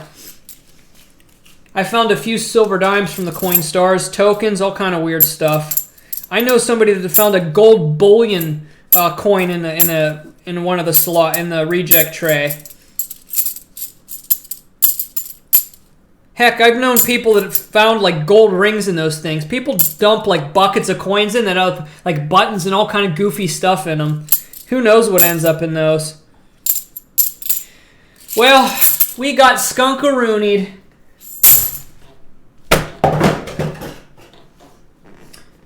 Let's put the best find of that box back up here. Well, we got skunked on silver, but we at least got a proof. And we got 1, 2, 3, 4, 5, 6 NIFCs. 2003, 2004, 2 2005s, and a 2018. And a nice 92 and a weak strike error on a 71. So nothing too fantastic. But we got some stuff. Kelly says, what is my birth year? 1988. Yes, Jerry, I did find that candy detecting. If you watched, yeah, it was just the video I posted the other day. Yeah. And everybody knows I got it out of that bag, so I wasn't making that up when I tried this here. But you can see these Snicker bars. They've melted and refrozen who knows how many times. It's like not the right shape. This one might still be doable, but those Snicker bars scare me. They're scary. But for another $100, I could probably suffer. I'm just saying. Okay, everyone. You pick box number 1 or 2. I'm going to go downstairs and get another box right now because we are not done yet. No, we are not done yet. Box 1 or box 2. And also, while everybody's deciding, while anyone's coming in, if you send a super chat or a super sticker and it doesn't show up, post in the comments and let me know because there's a little bit of a technical difficulty tonight. All of these super chats are not showing up, which is weird. Some of them are, some of them aren't. So, if you send one, just let me know so I can make sure you get credit.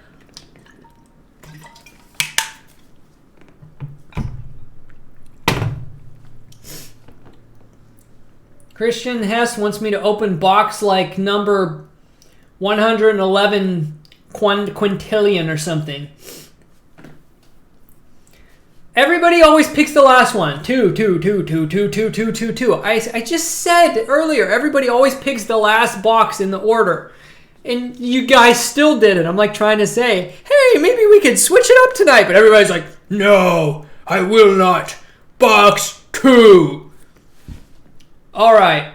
So I will say, though, a lot of those 2s are from Julian, who is spamming the 2 key. But yeah, most people said 2 anyway. Relicound wants 2 plus 2 plus 2 plus 1. Yeah, Harry said super stickers are not showing, so I'll have to reach out to tech support on this new software.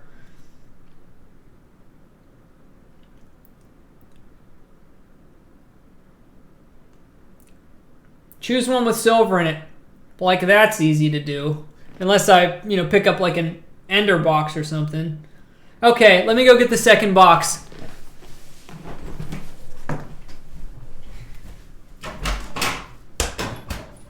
Oh yeah. Ow.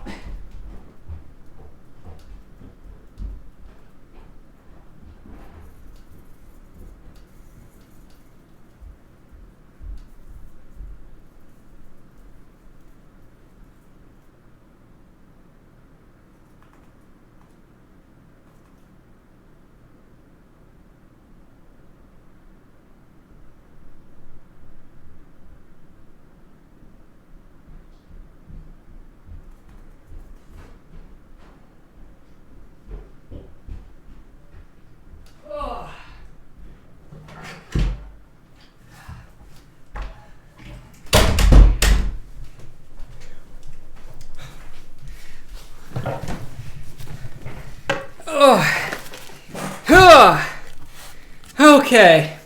Well, that was stupid. I did a bank shot off the wall when I left and nobody could see it. So I'm going to move this for a second so everybody can see the wall shot after I fix this. All right. Come on. There we go. 1. Let's get 3 in a row. 1, 2, 3 in a row. 1, 2. Gotta get 3. 1, 2, 3, 4, 5. Okay, 5 in a row. That'll work.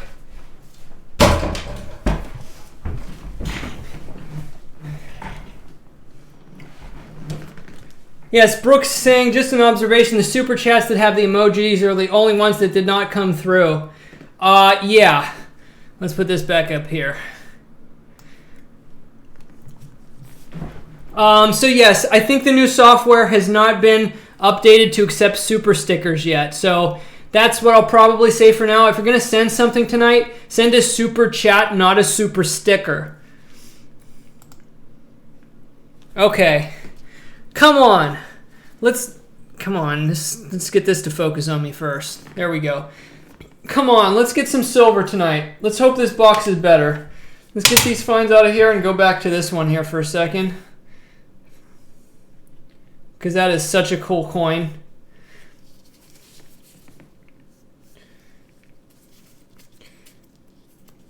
What is up, Mud Swat? Digging Vesip. I found a 78S proof. Not sure when you left, but no silver yet.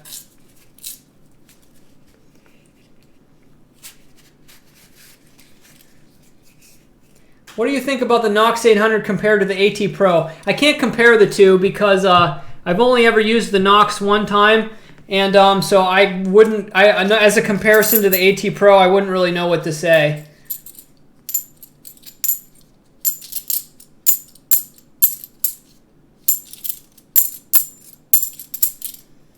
Come on. Oh, we're heading in the right direction. Roll number 1. Roll number 1. The first coin from the Scratchy Scratch Horde. And every 90% of the time, I find a scratched coin. I find a silver in the box. First roll, we pulled out a dual-sided Scratchy Scratch coin. This is from the official Scratchy Scratch Horde because it's keyed to death on both sides, and that was in rule number 1. There wasn't a single one of these in the last box, so maybe we're back on to last week's source. That makes me happy. So let's leave Mr. Scratched Up Kennedy there and see if we can pull us a silver. Thank you, Michael.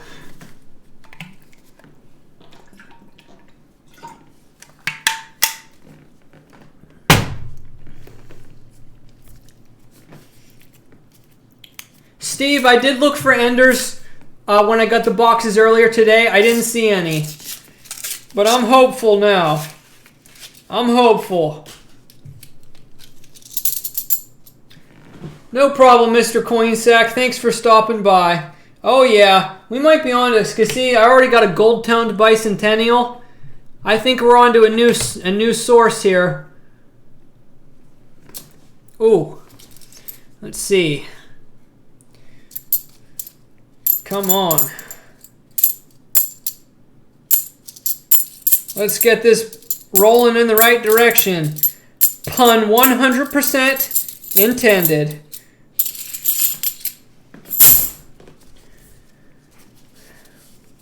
Any suggestions on a camera setup? I make videos for Facebook using my Android, but it cuts the side of the video pretty bad. Was thinking of throwing some YouTube, some on YouTube. Make videos for Facebook. Are you talking about metal detecting videos? Please specify that, because whether or not you say yes or no, that will influence what I tell you. You said making videos for Facebook, but I don't want to just assume you meant metal detecting videos. Because if you're just doing chat videos, the best thing to do is just get a webcam. Like for metal oh yeah. Oh yeah, we are neck deep into the Scratchy Scratch Horde right now. Ladies and gentlemen, I think we're going to pop something good here. Both sides. And that's like a casino coin too. That one's already beat up. You can't even see the scratches that well. All right. For detecting videos, what camera? That's hard. I mean, you could go out and get a more expensive DSLR camera, but I don't have a lot of experience with them. I just get like cheap JVC Averio cameras off of eBay that have 40 times optical zoom, and they do a good job just for making like basic high definition videos. They don't filter out light really well, as you can tell in some of my videos when it's really sunny out. So like you'll get like light streaking across the camera view. Apart from that, I mean, either just get a cheap handheld handy cam if you want to stay on a budget. Or I mean, you can use a cell phone and shoot it sideways if you're just going to be taking some basic clips. I mean, I've got a Samsung Galaxy S7 Active, and the picture quality on the newer cell phones out there are even better than a lot of the old handy cameras from like 5 years ago. So when I forget my camera, or I'm not using, like, you can use a GoPro for metal detecting, but it's made for action shots, and the lens has a curve. So on a GoPro, you can't show close-up shots. But I do know a lot of people that film with a GoPro metal detecting because it's in a case and they don't have to worry about breaking it. But you cannot focus in on something more than like 2 feet. So if you find like a silver coin or something like this, nobody's going to be able to see like the detail on it. They'll just see the object. So I hope any of that information was useful to you. I would either get a handy cam, just use a cell phone that has a crisp picture, or you can use a GoPro, but you're going to have to forget about the detail. But it'll have a crystal clear, like, high definition picture. And you won't have to worry about breaking it because they come in a case. And you can get it wet and all that stuff and dirty.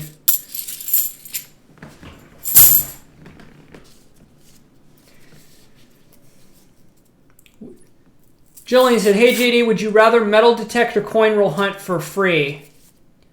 Coin roll hunt for free, meaning I keep the whole $500 box? If you mean that, I'll take the $500 box over a metal detecting hunt. If that's what you meant. Shannon said, doing a penny hunt now and just found a 2009 that looks new and 2 coins away. A 1929 Wheatie. Sweet. Always nice to... And we got a shiny one here I'm going to check. Just missed NIFC on that one, but we're heading in the right direction. This box is looking better. Thanks, Jeff. I think we're going to find some stuff in this box, so we'll see how it goes. But I appreciate you stopping by. Let's get that one back in the bag. Check this 74. Man, I can't find a double die to save my life here.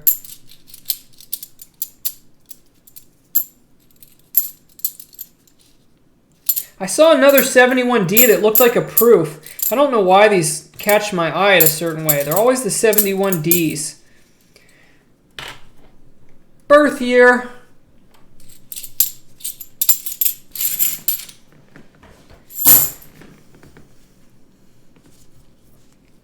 Don't know what to say about that, Dirt Diggler, but thanks, I guess. See you later, Relic-Hound. What's the best pluggable microscope? I know the one I'm using is one of the easiest ones to use. I showed the box in my last live stream, but I have it here, so I'll show everybody.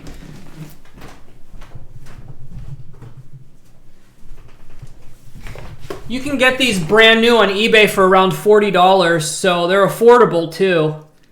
Pluggable USB 2.0 digital microscope, 250 times magnification. Right there. So if you want to see it again, just watch the stream back and pause it. BT, I got the best find tonight so far would be a 1978S proof. I haven't found this. The first box was dry. They're on the silver, but we're back into the scratchy scratch horde. I got 2 of them in the start of this box, so I think we're going to pull something out here soon. I at least hope.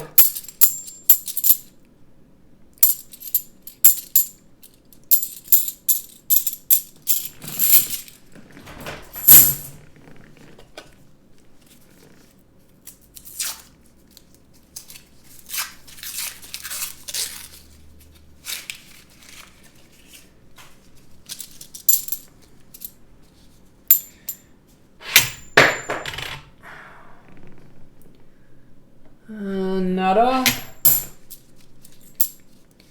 There's a really nice 72D. This box has got some nice ones in it. I think we're going to hit something here soon. On 3, everybody yell silver. 1, 2, 3, silver!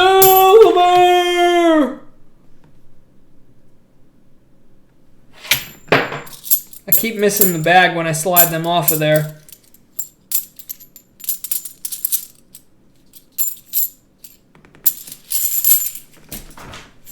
I paid $12 for 5 seated dimes, a 2-cent piece, and a capped bust half dime on eBay. Was that with free shipping too? That is amazing.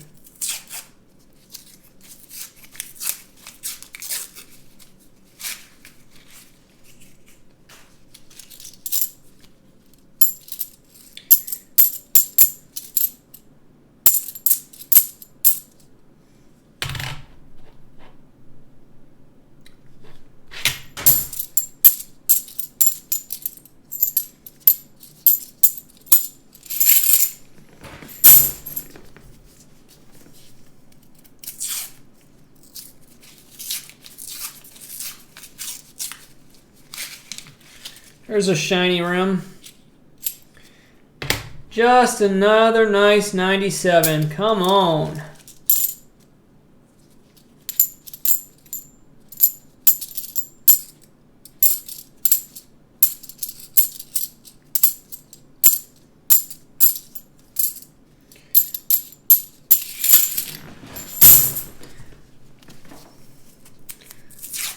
Wow, I've been here almost 2 hours already. I didn't realize it's been that long.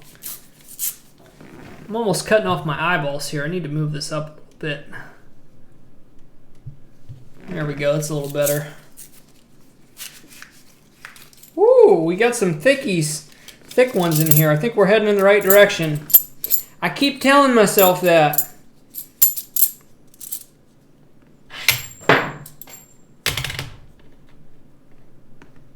Nope. Hey, there were some shiny ones in here. Here's our first one of the box, and that is in really nice condition. 2007D NIFC.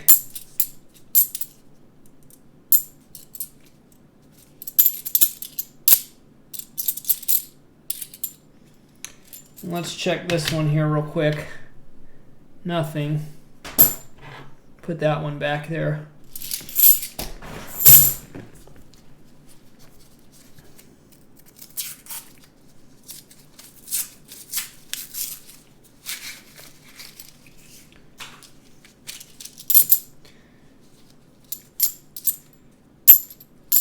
Dwayne didn't get notified. I know the notifications on my channel have not been doing great. I don't know what the deal is. Good old YouTube, right? Ooh, I found some of these in a batch before. We might be on to silver here soon. Here is a 2002 NIFC with some nice orange toning around the rim. You see that? You see that there? That is very nice right there. I like it. 2002. Orangey. Let's twist it this way a little bit. There we go. Very nice.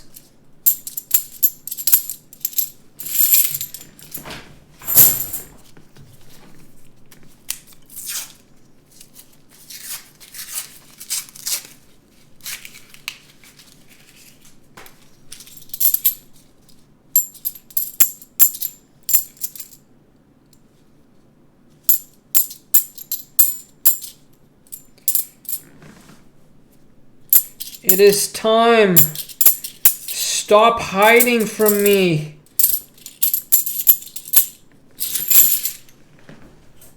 All right, Julian, see you later. Thanks for stopping by.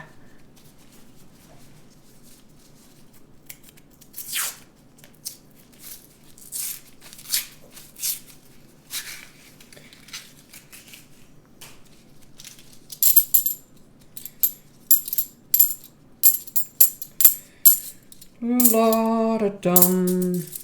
Well, there's another 2002, but circulated.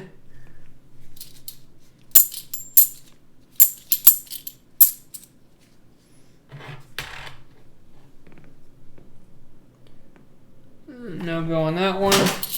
I missed the bag again. Well, another scratchy scratch coin. So, come on.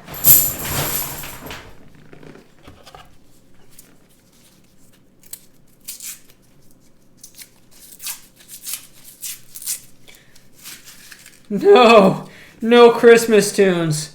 No, I can't do it. And we're into the black spot, which is, well, you can't really see it that much, but it's on the 9 there.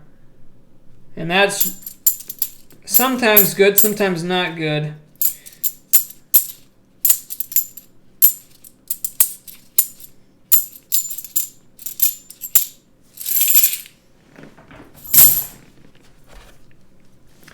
Nope, there's no NIFC in the 90s.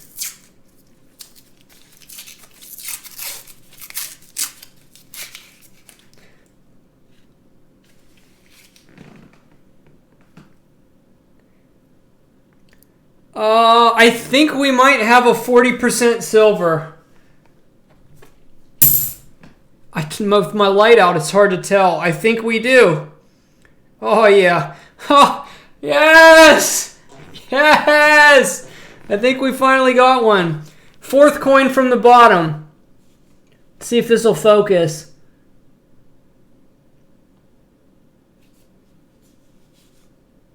Well, I'll put it under here. Oh, yeah.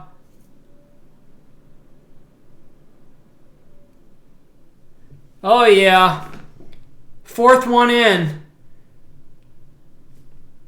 That's a 40%er right there. It looks a little more coppery in person, but it looks good under the microscope. So you know the deal. Guess the date. 1965 to 1970. I'm going 1967. I don't know about anybody else. Very nice, Shannon, on your 59 Memorial. I'm guessing 1967. Let's go. I told you guys it was coming. I told you. Every time I get the Scratchy Scratch coins, I get some silver. And they're like always 40%ers, I think, too. Let's go. And this coin better not be fooling me. Oh, that's silver. Oh, that looks good. Oh. Oh. Oh! Oh, yes. Except, oh yeah, I gotta focus this in. 1968D. 40% silver. Kennedy half dollar. Let's just, for funsies, zoom this out so everybody can see it here. Oh no, that just makes it bigger on the screen. I see. There you go. As clear as day. 1968. A thing of beauty. Nice.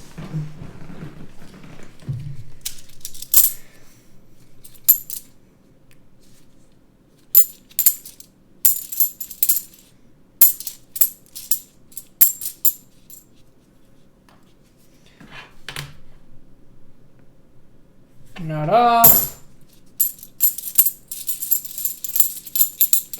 The question is, can we get more tonight? The Scratchy Scratch boxes have been putting out about 3 to 4 silvers a box. But in the past, sometimes it's like 1 or something or 2. But usually, almost always between 1 and 4 silvers in the Scratchy Scratch boxes.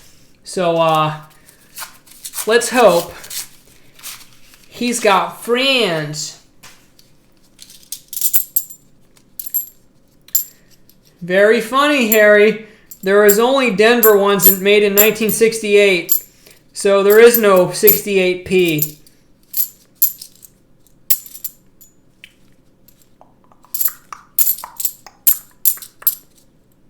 There's a nice 74. And no doubling. And I missed the bag as usual. Put this back under here. I like the toning and the tarnish on that too.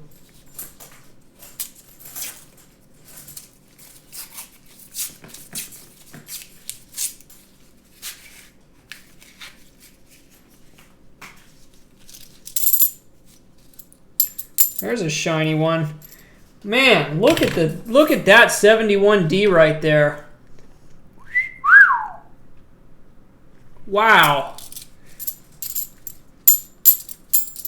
That's like a full luster.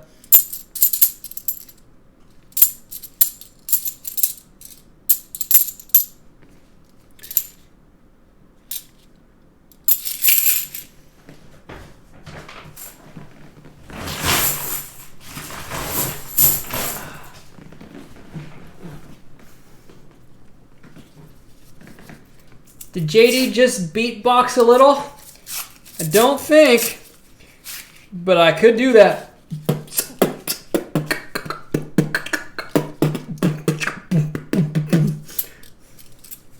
That's all you get.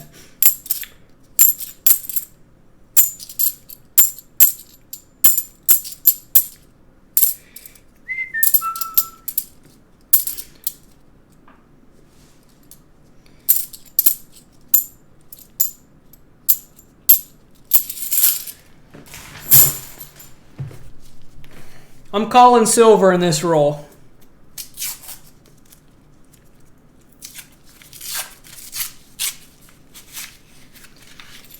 And that's why I don't gamble.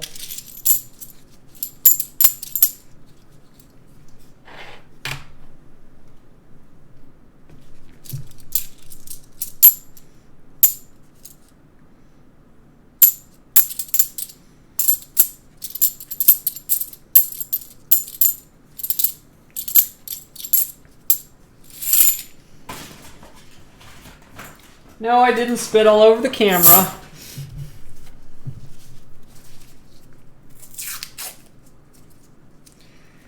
Shannon, nothing significant about the 70s pennies, apart from them being copper, but do keep a lookout. Some people keep the S mint marks on the 70s coins. the early 70s ones, and of course the later ones in case they're proofs. But apart from that, here's another nice weak strike. Yeah, that one's not as good. But on this side, the lar is almost gone in dollar, so it would be a half doll. Man, I just got a super sweet 1989 here also. There's a lot of really nice coins in this box. We're back to the source I was working on last week, I think. So I think we're gonna at least get one more silver in the box. Yes, Jeff, Canada made half dollars. Got a couple shinies in here.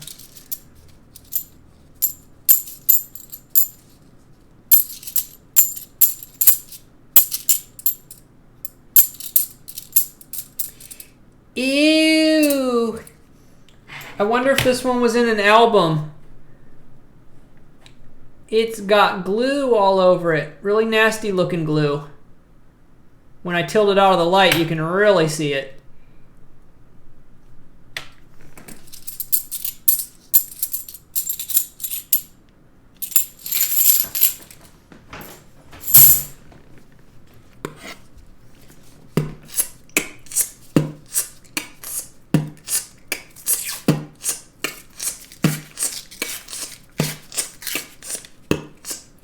Now I just spit. That's one of the basic tunes for beatboxing. That's one of the bass beats. That's about all I can do consistently.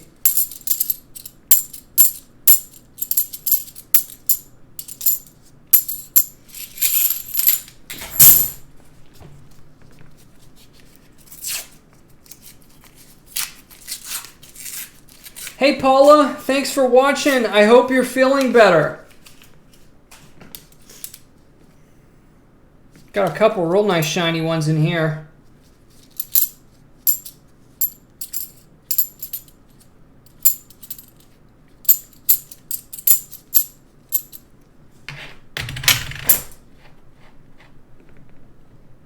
Nada. It's a really nice 95. Ew! What is on that?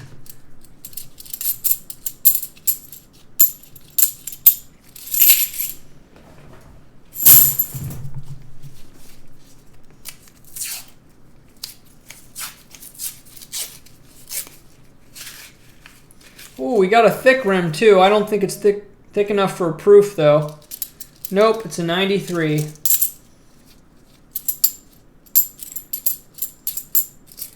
But yes, Paula, I hope your recovery goes well.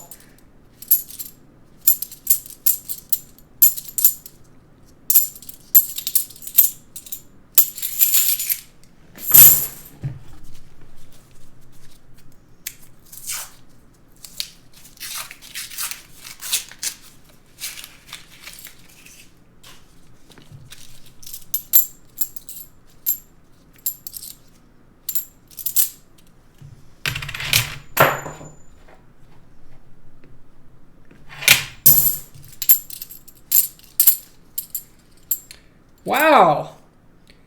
I don't know if this was just circulated a lot or what, but look how weird this 2006 NIFC is. Look at the lettering on it. What happened here?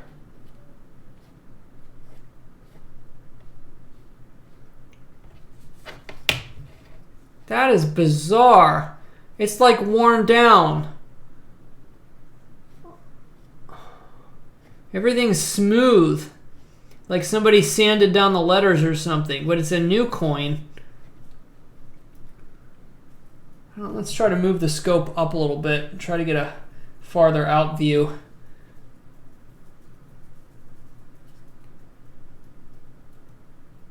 This is weird. I have no idea what happened to this. Since I don't have the light on, just the scope light here, it doesn't show it real well from far out. That is weird. See how the top of it's almost gone? I don't know, we'll save that one. But let's move the scope down in closer. Oh yeah, let's turn the light up. There we go. Since I'm in the darker room here. Oh yeah, that's much better there. What happened to that? That is bizarre. Huh. Okay, well, let's leave it here and keep searching. That's the closest I've seen to a pocket coin on an NIFC. There's a lot more of those uncirculated 1997s. I don't know if you guys remember. We went through a bunch of boxes where we had a ton of those uncirculated 97s. They're popping up in this box again, which makes me think I'm back to one of my original sources.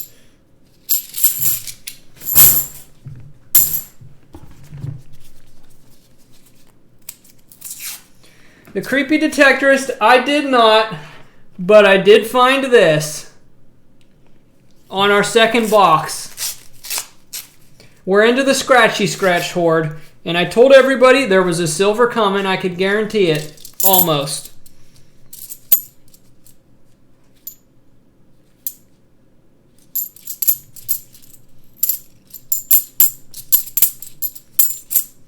So if I get $20 for a 90%, a 40% would be, well, $10 would be a 45%er. So 40%, that's about $9, right? $9?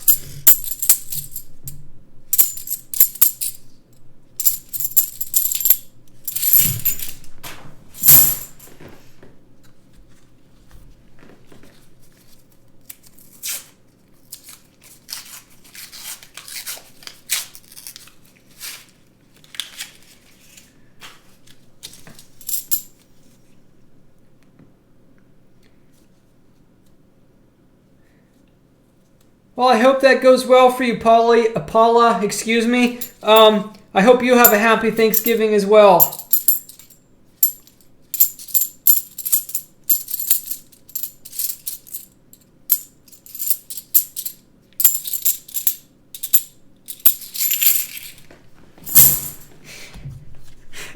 The Creepy Detectorist, I wasn't asking. I was just kind of throwing out reality there. If you're a mathematical person, I'm just saying. I wasn't asking. I'm just saying.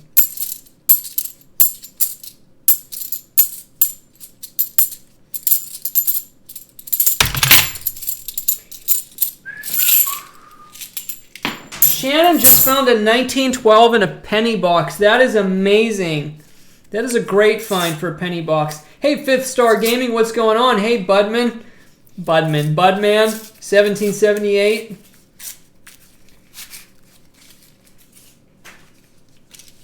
Double or nothing. How about that?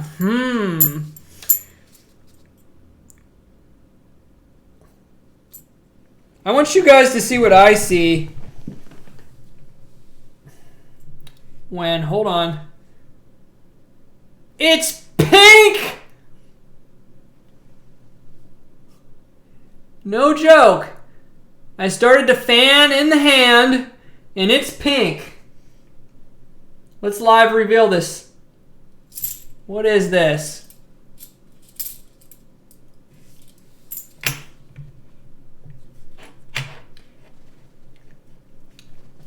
I don't know, but we're just going to call it a breast cancer awareness $50. Because I've never seen anything like that before. Ew! It's like orange on that side.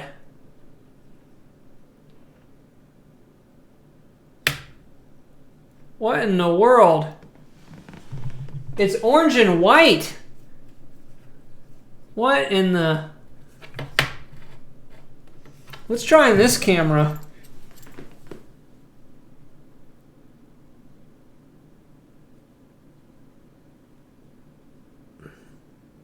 There's not enough light in here.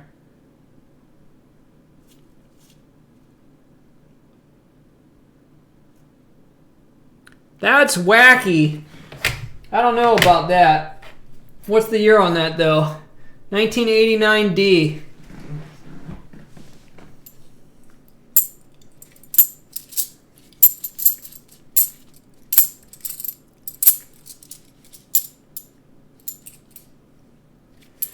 Do you see what I see?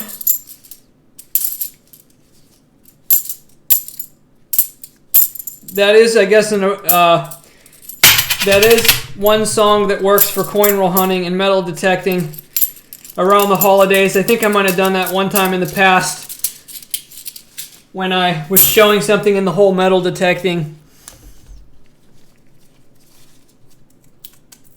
Yes, I'm going to keep that coin. It's pretty cool. Yeah, it does kind of look like nail polish. You guys are right.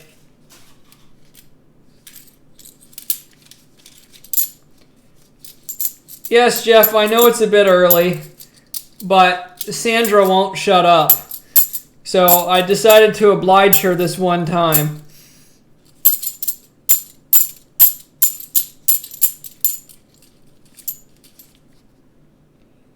Ew. Let me check this and see if that's a proof, though. Nope. Denver.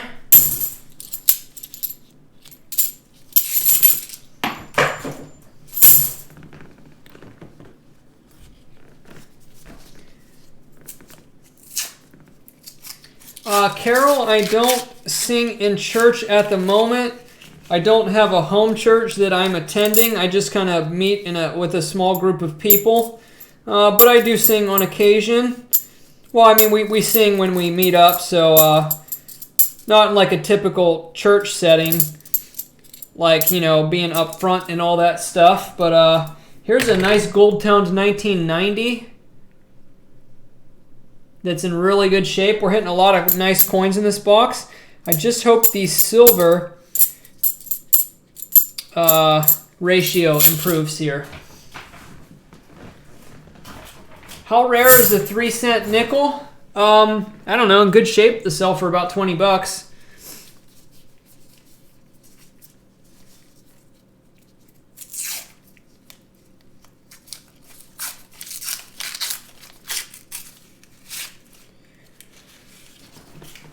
Boom! Silver. Third one from the left. But I don't think it's 90%. I'm hoping for a 90%er. Let's show it under the scope here. Looks like we're going to be sticking. Maybe, hopefully, we can get to that 3-box average here in the scratchy scratch boxes. Third coin in. Looks like it's going to be a 40% silver. You know the drill. Guess the date, 1965 to 1970.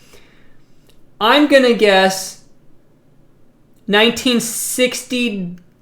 I'm going to go 68D again. I think it's a 68D kind of night. So I'll give you all a second to guess there, and I'll sit back and chug-a-lug-lug.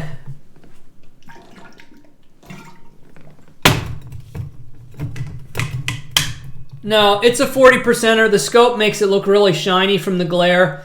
It's not 90. I hope it's 90, though, because the creepy detector has said double or nothing.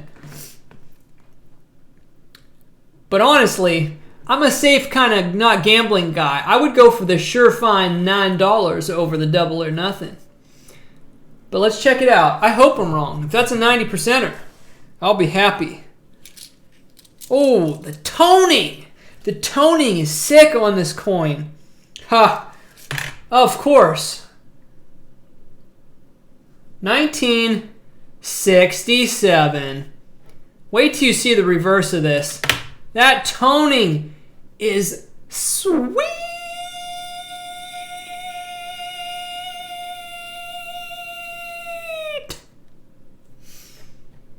And if I would have sucked in more air, I could have went a lot longer. That is a beauty. It's like orange.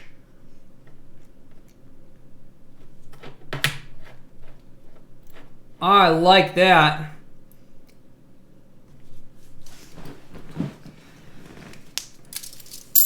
Let's keep going here.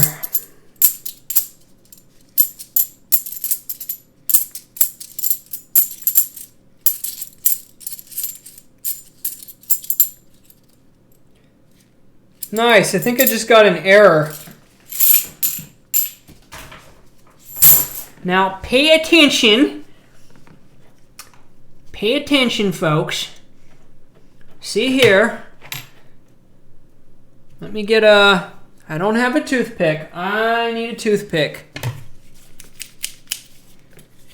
You see here all the detail on the shield right there, like that. So I just found this 1974D, which I'm going to check really close for doubling later. It's in decent condition, a little worn, but check out the eagle. I keep these when I find them. They're not too common. Nothing. That is not a very nice strike. No lines at all. In the tail, on the breast, flat. Completely flat. Flat detail. Flat detail. So I'm going to keep that one because that's a really good example of that.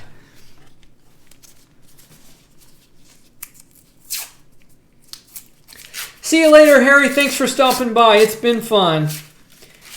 And I appreciate the super chat you sent and the super sticker that disappeared into the ether. I will have to get that fixed. Yes! I think. Maybe. Unfortunately, it was an ender and has the ring of death. I think we just got a 1982 no FG. Please. Yes! Oh, popped the elbow. Other one. Ouch! We're good. 1982 no FG. That is awesome. So, pay attention, folks. JD Coin session number 2. You're looking for the letters FG right here, which there's some kind of remnants of something on there. I don't know what that is. I don't think that's a G. Back over to this coin. See the FG letters right there? And let's show a newer one. The FG, see that? Right there. Back to the 82. It almost looks like that is the remnants of a G there. Huh. There's definitely no F, that's for sure. We're going to keep that one, though. Maybe it's just a 1982 no F. Close enough for me. We'll keep it. Let's put that 1968 back here. Okay.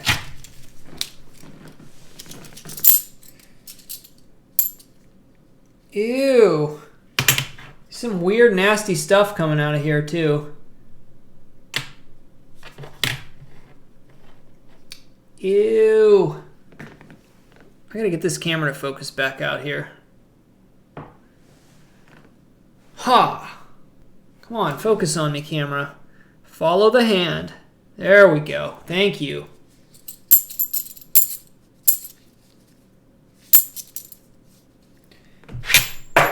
Couple blue spots on that one.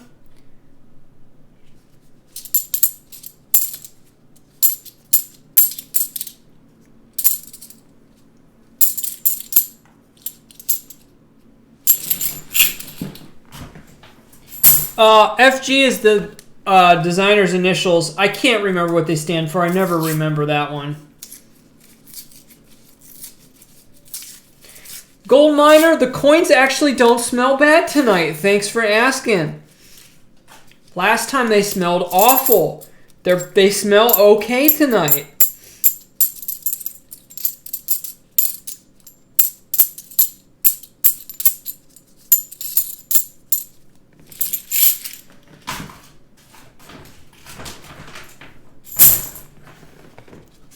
Can we squeak one more silver out of this box? I think we're going to. I just have a feeling. I think because the light's off, this doesn't want to focus really well. Focus camera. Oh, I had to pop my elbow. I'm bone on bone on my left elbow. Certain positions make it pop. Come on. We might have to go back to the big light. I think we're going to do that. Yeah, let's do that for a bit here. Yeah, that's a little better. We'll go back to that for a bit.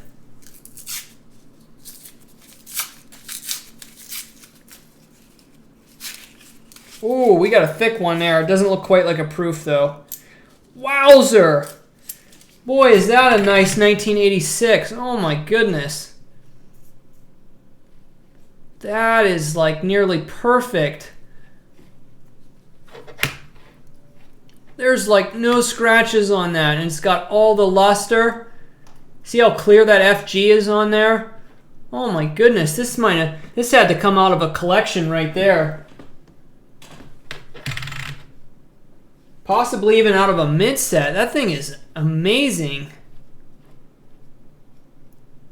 Wow. Okay, well we're going to keep that one. Tom, that's very funny. He blew his nose. I get it. I get the joke. And I did just see the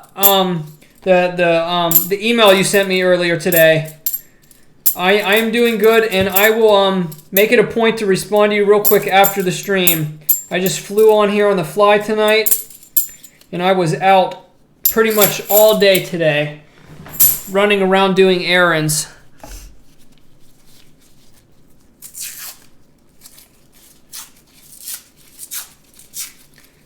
Steven, it is true, but I had to pay the price. They made me, they dared me to do something, and I complied.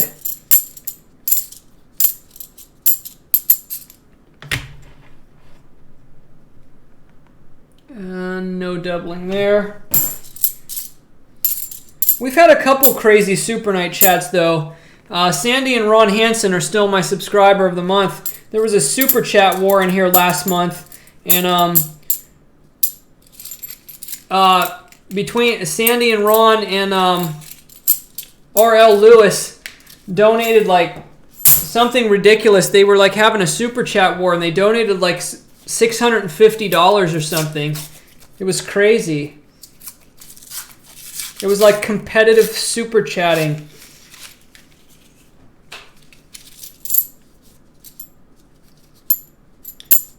But if you don't send a super chat, or you even only send 99 cents, it's appreciated all the same. I just appreciate everyone spending time with me here, making it fun. The Creepy Detectorist, I'm doing good so far. I think it's going to be okay. I think it's going to be okay.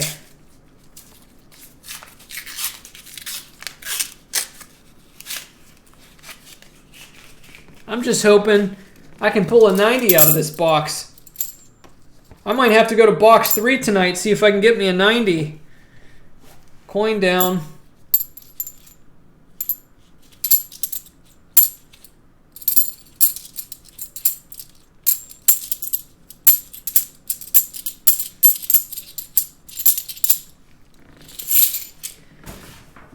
Sandra, you missed me eating the month-old candy that I found in somebody's lawn.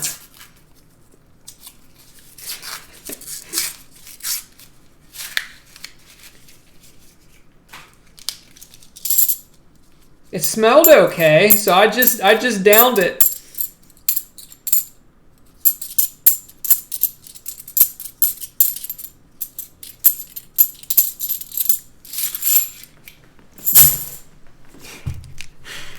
I don't know if this one would go bad faster, but it's a chocolate candy with crisp rice.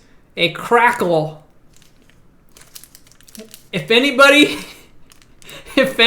wants to make a, let's say, a $20 super chat, I'll try this one.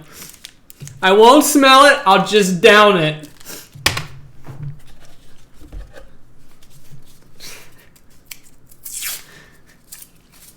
Yes, Sandra, you can watch back. There's no joke. I pulled these out of the bag in my fridge so everybody could see they were the ones that were in the video. I opened it, and there it went.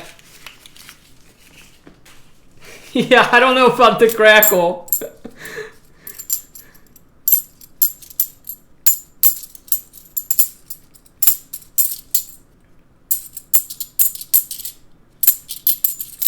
It might be more fermented rice than crisped rice. But if it's fermented, it's good. It's good for you. Fermented foods are all the new rage.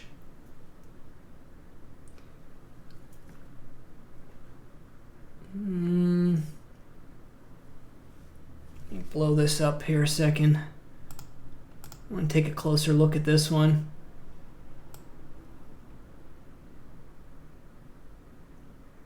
Nope.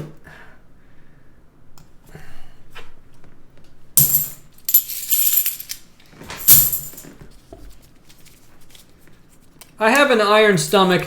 It takes like severe food poisoning to make me sick.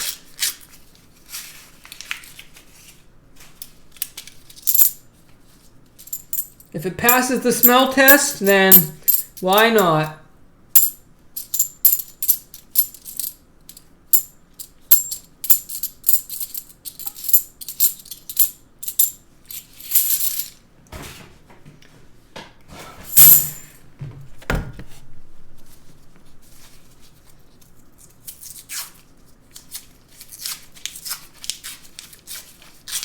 Crackles will make you hallucinate. Very funny, Jeff.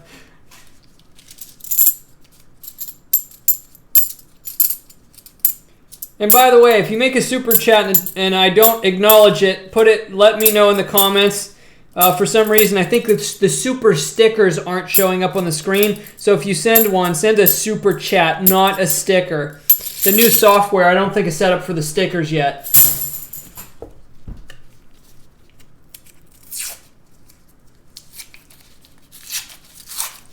Come on, ooh, another a couple shinies in here. Wow. There's a nice birthier one for me. 1988. Let's check the other one. It's just a nice 2001. What if a dog peed on the candy? It was in a bag in the wrapper. So at least I know there's not any foreign contaminants.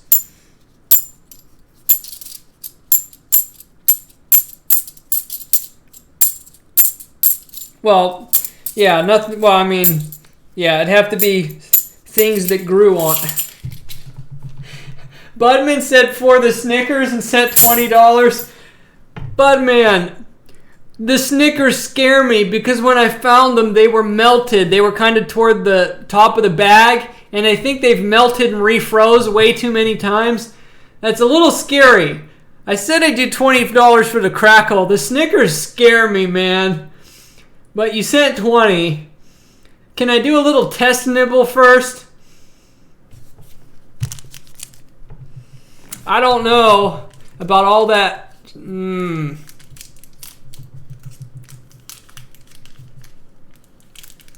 Oh, it's very... Oh yeah, you can tell that's melted a few times. Let's get it under the scope. Hold on. I don't want to get my gloves on this. This is disgusting. Hold on a second. Let me get this on a sticky note at least. I don't want to touch this with my gloves. Let's take a look at this here.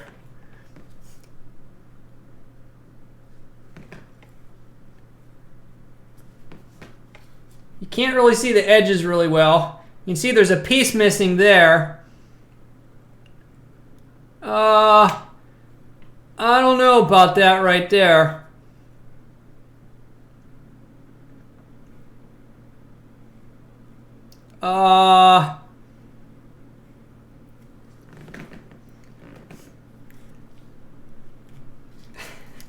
Mudspot, did you have to say that? Don't eat it. It's turning gray. That means it's too old.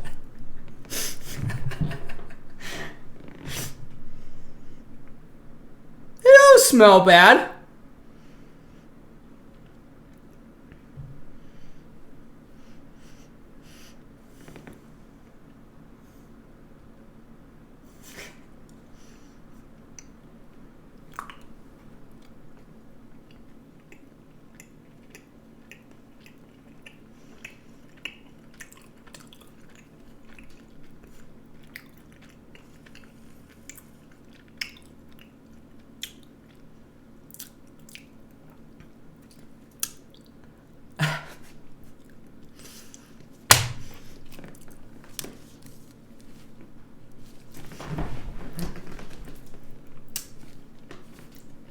I've had worse. Let's go back to this.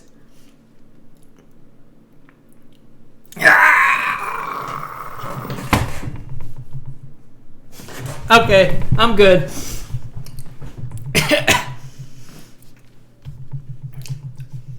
Well, that was an adventure. I did it all in one pop, too. I didn't nibble. Down the hatch like a boss.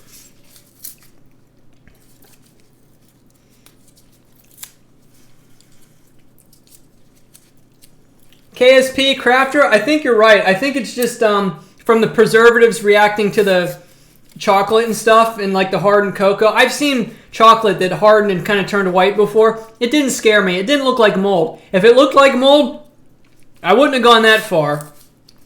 Because mold can really mess you up, but it wasn't mold, so the worst, it could have just been like rancid. That's the worst that could have happened.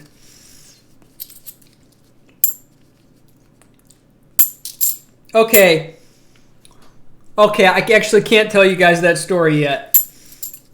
I forgot, I didn't post the video about the first part of it. I accidentally did eat something super nasty that was probably like 10 years old. I'm not kidding you. But it was an accident, and I can explain. I can explain later.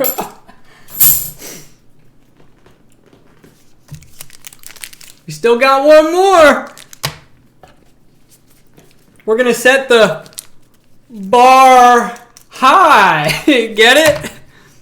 Come on, focus on me.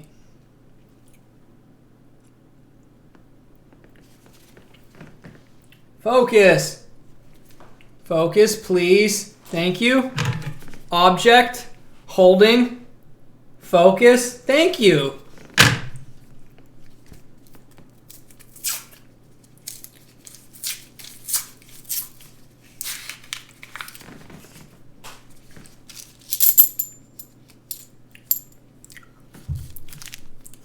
$20 and I'll pop the crackle.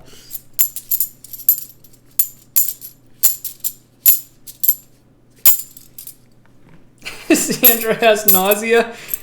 Well, I have already eaten run over Skittles from a parking lot before, so I think I'm good.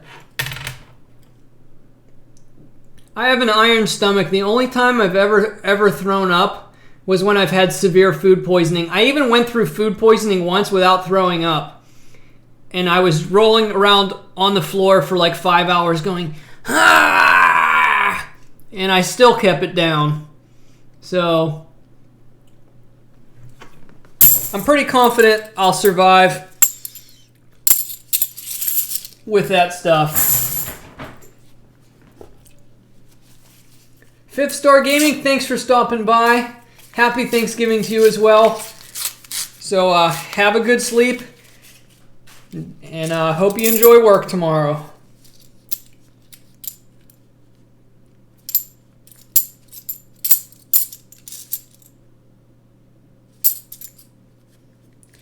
What are you going to do when somebody has injected poison in it with a needle?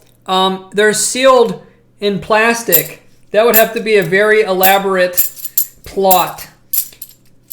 And I think before that would get to you, something else would happen in life, like you get hit by a vehicle or something.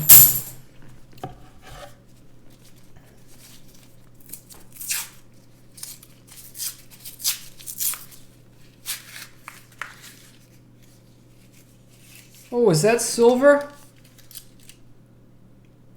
No, I don't think that one is. Maybe? Oh, it is! It's fourth from the left again. I thought that might be. I saw the reverse. I didn't see the date. Fourth from the left. We got another 40%er. See the seam on that one? I thought that one was just going to be a clad one. But we got another 40%er for sure. So the 3-box average on these scratchy scratch boxes is holding true. Guess the date. Oh, that Snickers bar is making me rift. Not good. Not good.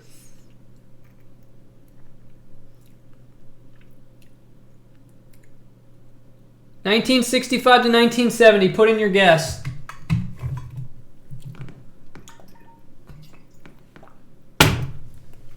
I'm going 66 on this one.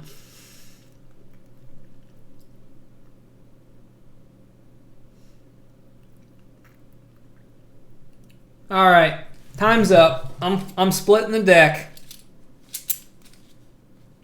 I was gonna say this first. 68D. Pretty nice condition. Absolutely no toning on this one like the other one. Just pale white silver.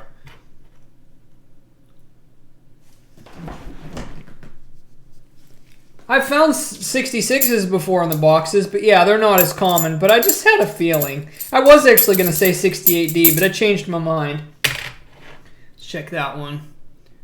Nothing. Let's go back to that.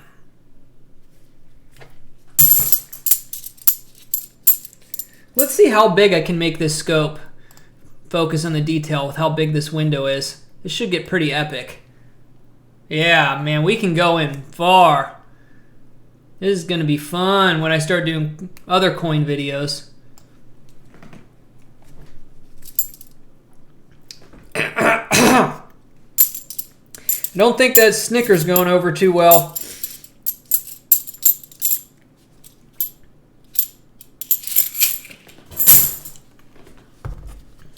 It's a little bit mucusy in the back of my throat.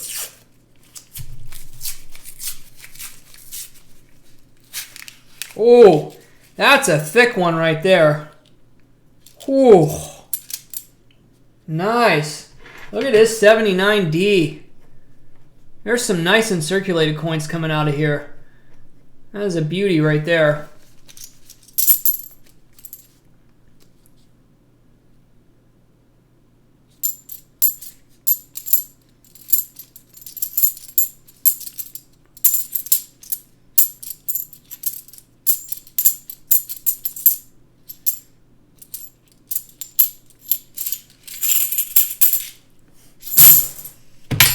Ah.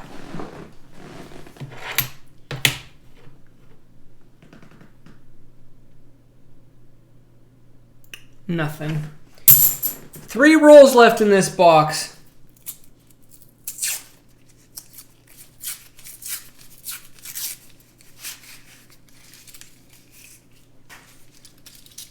Hey Brian, welcome back. You missed some silver. And some old Halloween candy eating.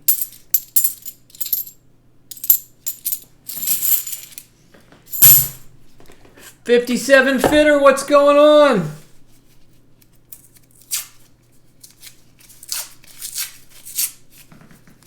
Yeah, that Snickers could just be normal. I don't normally eat Snickers. I don't like stuff with like really thick caramel in it. I don't mind. I like the taste of caramel like on ice cream and stuff, but not big on like Snickers. It's not my go-to. I like cookies, like fudge dipped cookies or anything with peanut butter, like Nutter Butters. That's what I'm all about. Or actually, at the dollar store, you can get those fudge mint cookies, boxes of them for $1. They're amazing.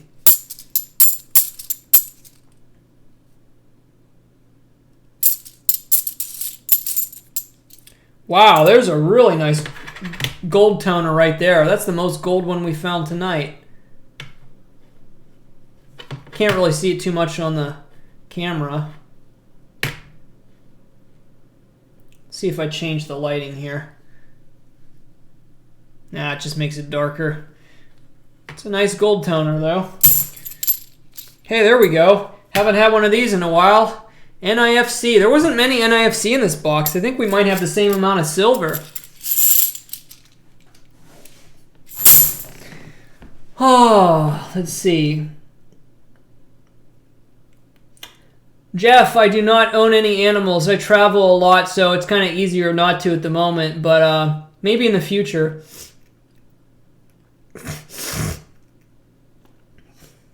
Yeah, I'm not a big fan of Snickers. Who's talking about peas and mustard? Somebody must be talking about what I like to eat. I eat petite peas in a bag, olive oil, salt and pepper, and a lot of hot ground mustard. The spice, not like mustard in a squirty squirt. That. It's amazing. Like hot mustard. It's really hot. Yeah. Hot mustard, olive oil, salt and pepper, and a bag of petite peas. I can down a whole pound bag. Just like that. Did that just the other night, actually. Maybe I'll stick around and do another box. I don't know. I'm feeling kind of epic tonight. What's going on, Brotherhood Metal Detecting? No silver on the last roll. My Lanta, John. That's funny. I got a funny story about that. I don't use stuff like that anymore, but when I was a kid, my parents used to keep my Lanta in the fridge or something like it. And as a little kid, I got addicted to the kind of weird chalky consistency and flavor of it. And I remember one time, I think I drank like 2 big gulps out of the fridge, or maybe half the bottle or something. Yeah. I had a weird obsession with the chalky, light blue Mylanta stuff. Or it could have been an off-brand, I don't know. But I remember as a kid, I actually remember drinking some of that out of the bottle.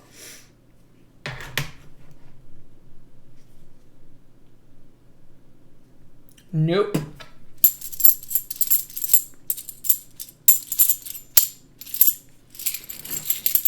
I need to get up and stretch here a minute. But let's go ahead and put the... Which one? Where is it? Let's put that beautiful toner back here in view. The 68D Silver, or 67. It has beautiful orange toning. We'll put that up on the screen while I stretch here for a minute. I think that was what it is. Milk of magnesium. I think that's what it was. Not Mylanta. I think you're right.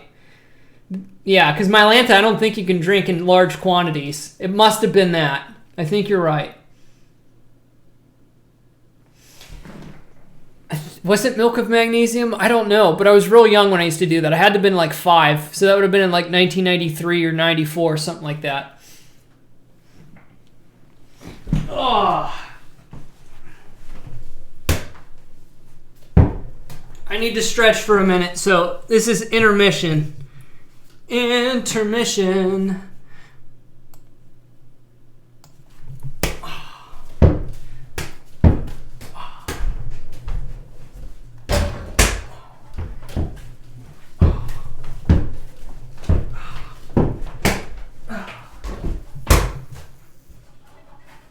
Fix the net. Hook shot.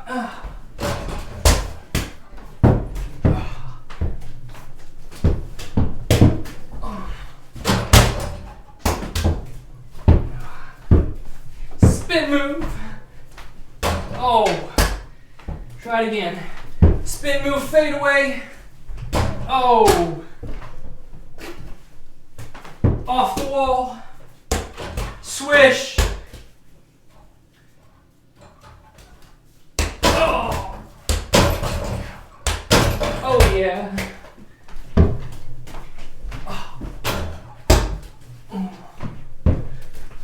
Oh, yes, I needed to stretch. This feels so good.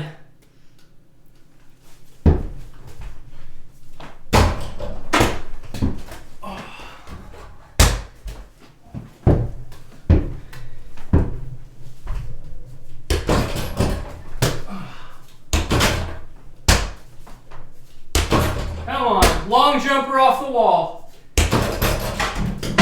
Wrong hoop. I'll get one. Come on.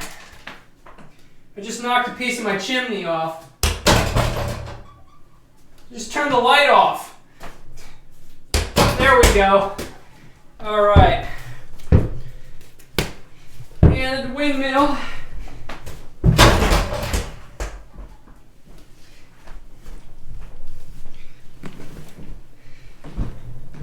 Yeah, so I literally just turned the light switch off of the basketball. You won't see a trick shot like that every day. The scoop.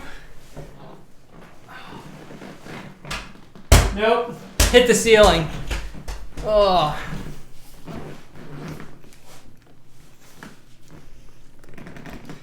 Three-pointers are very, very hard on a rim that's like that big.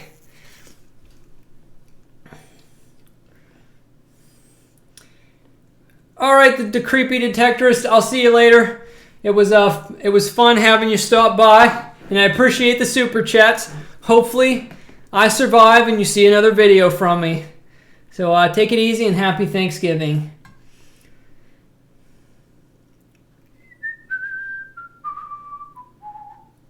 No look from the chair. It's hard enough to make it from here with looking. You can't tell. That's actually pretty far away. Oh, for a hoop that small and a low ceiling, I'd have to be on my knees to have a better arch. We'll try it. I'll try it up from my knees.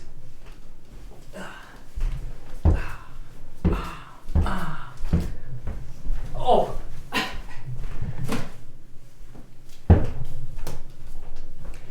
Jeff, you have to super chat $1 if this goes in. Here it goes. Ah! No! No! Why? Try it again. Long range. Oh! Rim out. Let's try another one. I'll get one to go. Get that box out of here. Come on. This is not easy here. Oh. Oh. Come on. Come on. We'll get one. No. No. No. Why? No! This is not easy. I told you this was not easy.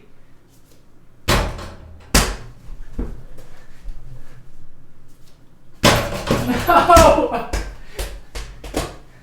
It's gonna go in.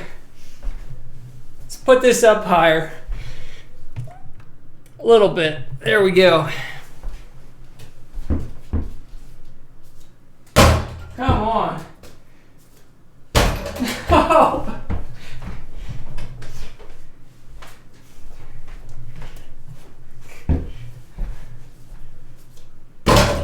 Ah! Come on. It's ridiculous.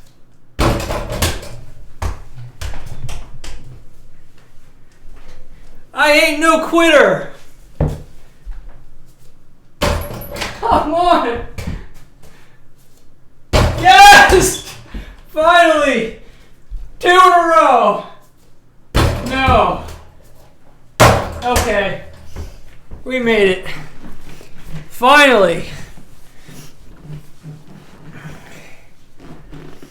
Okay. Focus. There we go. All right. blow that back up. So I'm not sure if I'm going to do another box or not. I'll hang out here for a minute.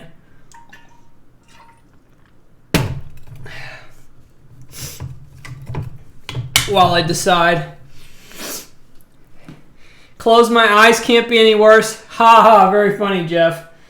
So let's recap quickly what we got in the first two boxes, and then I'll decide if I want to do another one. I don't know if I can make it tonight. Let's just show the highlight of the first box because there's only one major highlight. The first box, we got a circulated 1978S proof. It's seen better days. Almost all the finish is gone. I didn't even notice it by edge because it's so circulated. But it is a proof coin. There was no silver in the first box because it was not from the Scratchy Scratch Horde. And then in the last box, we got a nail polish $50, which has got all kind of craziness. We got 3 silvers, 6. Let's like on the recaps. I guess I can go full here. We got a 68D silver, a 67 silver with amazing orange toning, and we got another 68D. So we got 3 40% silvers in that last box, and we also got one of the errors with the no detail on the eagle, on the back, and on the tail, and on the breast. So that's a pretty good error right there. That's probably one of the better finds tonight. And just some NIFCs. So that was the best of those two boxes. And let me clean up a little bit over here by the scope, and I'll look at the chat. Let's go back to that coin. Okay, while I clean this up here a minute and organize. We got a couple really nice and circulated ones in that box too. And of course, the usual stack of NIFCs.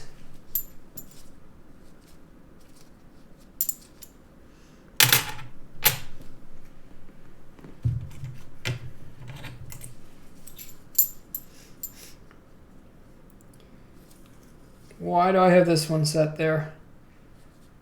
Oh, that's just a weak strike. That one's not good enough to keep. I'm going to keep that one. That goes back.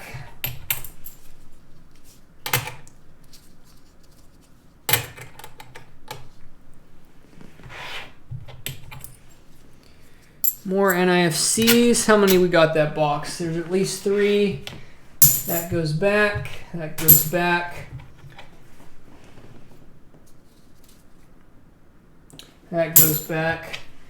That's the 4th NIFC there. So I think we got 4 of them.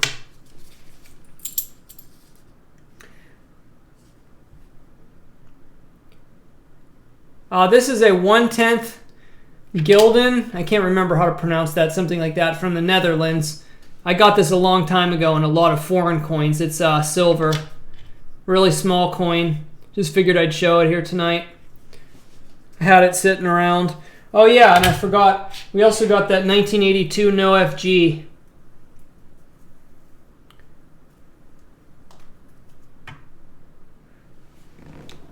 Yeah, so that's a pretty good find as well.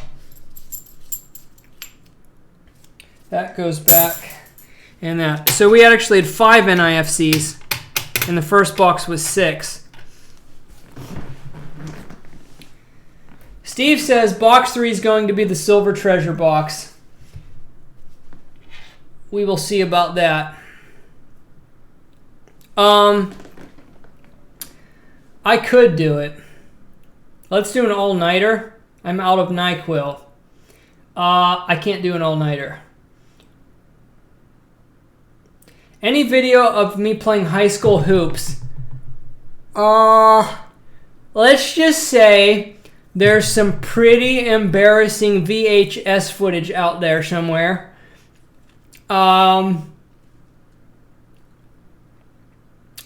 Yeah, let's just say there is some stuff out there.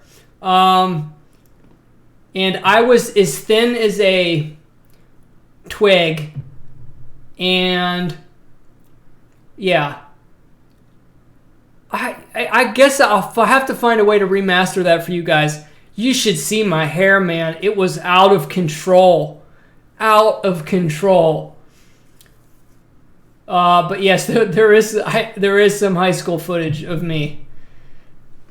Hey, Ballad of Janine, you can't ask my mom because she doesn't have it. I have it. It's on VHS tape. And I don't even have... Oh, yeah! The project house I bought has VHS players. I can watch it back. I haven't seen it since probably like 2012 or something. But it exists. It exists. There's a couple of me. There's some plays on me of there being like, yeah. Like I steal the... Yeah.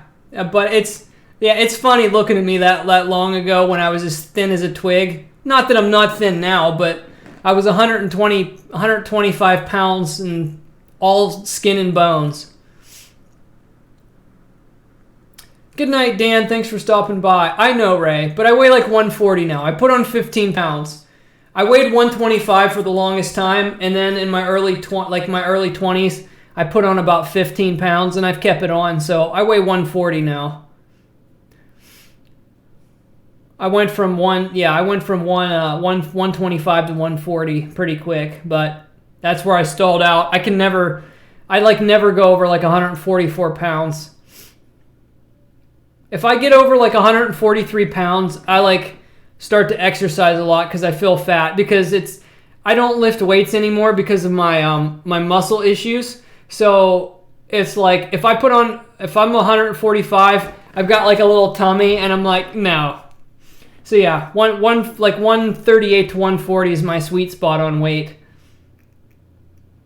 But yes, guys, I do have a VHS player, so maybe we'll have to do something about that. I'm a late bloomer. Very funny, Jeff. I am 5'10" and a half, exactly. Unless my spine has compressed over the last few years.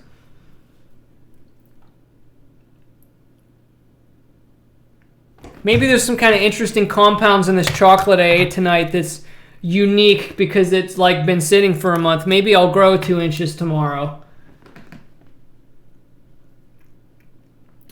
56 years old, 6'1" and 155 pounds. Yeah, for 6'1", 155 is pretty thin. Yeah. Yeah, in great health though. Same for me. Yeah, I'm in good health.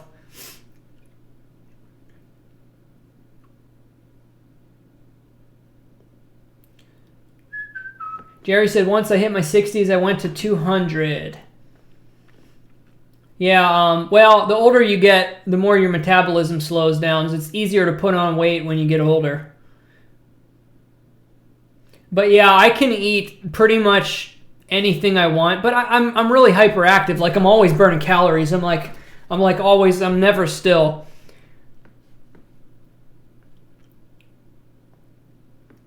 Yeah, Jeff's skinny and weighs 235. Yeah, how tall are you, Jeff? I can't remember. Are you like 6'6" or something? Are you tall? Are you like 6'6"?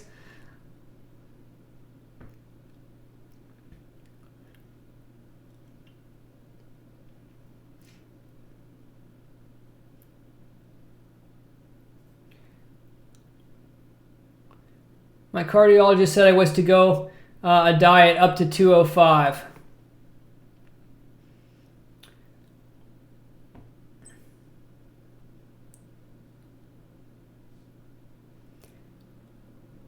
Hey, that was a good guess. I guessed you were 6'6". Cool. Yeah, I remember that video of you, and I didn't realize, I knew you were taller, but I didn't realize how tall Jason was from his videos. And that was funny when you and Jason were standing there with Missouri Mike. That was hilarious. That was absolutely hilarious.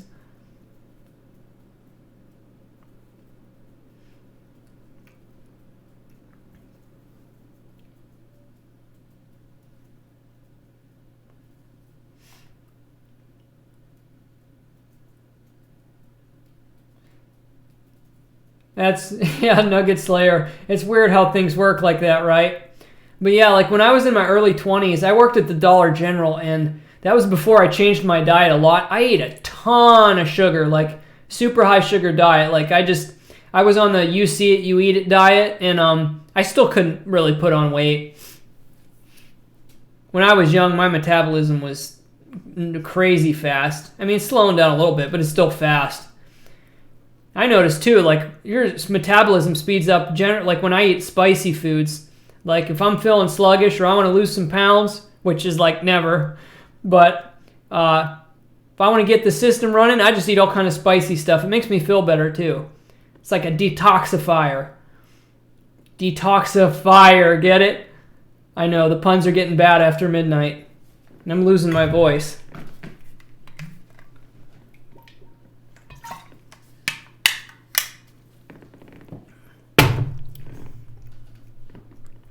Holding between 189 and 208 for 10 years now. Yeah, that my range is like I never go below 130, well 7 usually, but to play it safe, we'll say like I never go below 136, and I never go above 145 ever. So I'm always within like a 9-pound range. I can down the food though. I'm like not a skimpy eater. I can knock out a buffet. Tom, I've never actually had a broken bone, but I've had multiple hyperextensions, blowing out my muscles, I don't know what you would say it, but yeah, I've got a lot of aches and pains for my age because just a lot of life stuff. But it's not like I'm healthy like metabolically or however you would put it. But yeah, otherwise, like muscular wise, my body has aged much more than it should be for me being 31. You know, a lot of metal detecting, a lot of basketball over the years. Yeah, my body's just aged quite a bit. And when I was younger, I did a little bit of like improper lifting and stuff too.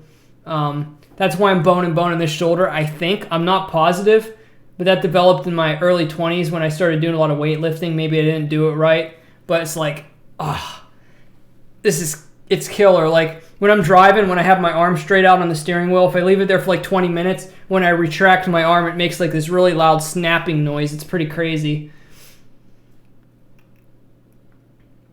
Steve said, I have lung cancer now, so I can't eat any sugars. Took half right lung 2 years ago. Yeah, it's tough to get sugar out of your diet. I feel you on that.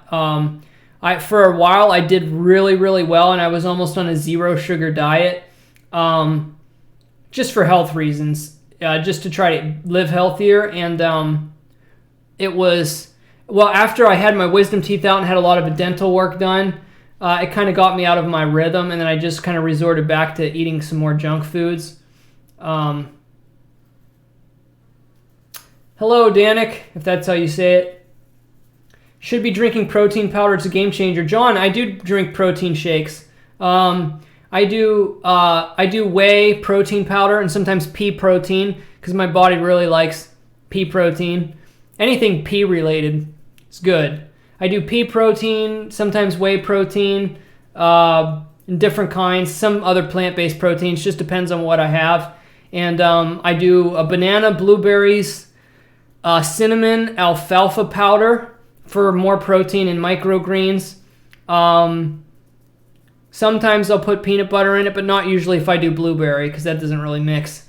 And then, yeah, that's about it. Alfalfa powder, blueberries, banana, whey powder, alfalfa, whey protein, alfalfa powder, cinnamon, a lot of cinnamon, and yeah, that's about it. Except sometimes I'll sub out peanut butter for the blueberries.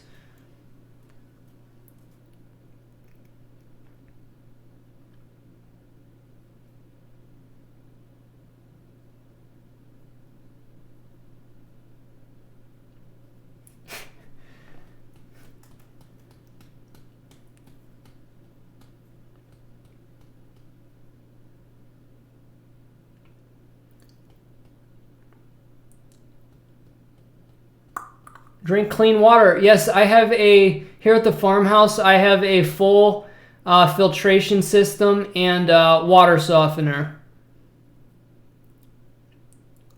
Which my parents lived with me last year for like 7 months or something. And I wouldn't have done the water softener if it was just me, but it takes a while to get used to. But once you get used to it, I kind of like it. But yeah, I only drink... I rarely drink anything else other than filtered water. As far as like when I'm in restaurants, I might sip on water a little bit, but I try not to drink water that I'm not 100% confident of the source of. And I got away from trying to eat a lot of products that have a lot of plastics and even drinking bottled water. Sandra, it's been fun. Are you leaving?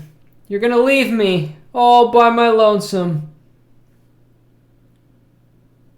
Am I going to Coinstar hunt tomorrow? Or you mean coin roll hunt? Maybe not tomorrow, but I'll probably pop into Rob's stream tomorrow if I'm... Or actually, maybe not tomorrow. I got a lot of stuff going on, but we'll see. But I probably won't be streaming tomorrow. Or maybe... Because, yeah, I got some stuff coming up later this week, too. I don't know yet. The 1/10 coin is a 1/10 Gulden from the Netherlands. I found this a long time ago. It's a really small coin. It's silver. I got it in a... I bought some foreign coins by the pound, and I found a few silvers in it. And this was one of the silver coins I found. It's really tiny. It's like the size of your pinky.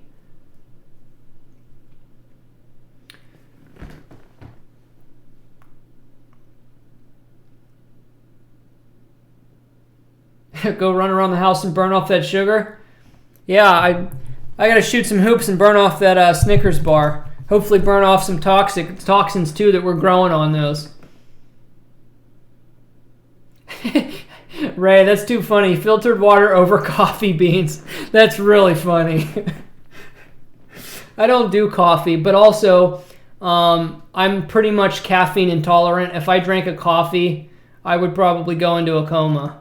Well, not quite a coma, but I'd be curled up in a ball and sweating and clenching my fists and being very agitated and angry. All right, Jeff. Awesome. Yes, go see your son. That is awesome. So thanks for stopping by, Jeff. It's been fun.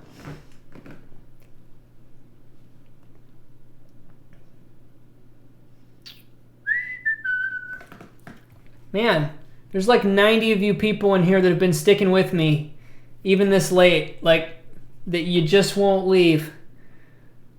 You're not going to leave until I leave. I'm captive.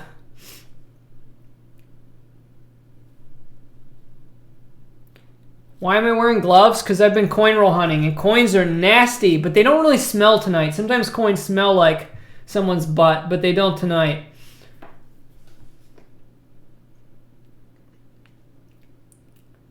Car Tech World. I don't mind if it's just one time, once in a great while. So I'll give you a shout out.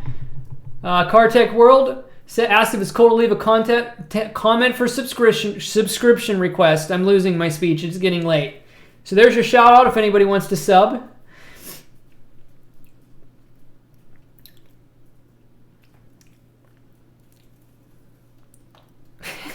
Ray's definitely into the coffee. That's like my dad. My dad like lives on coffee.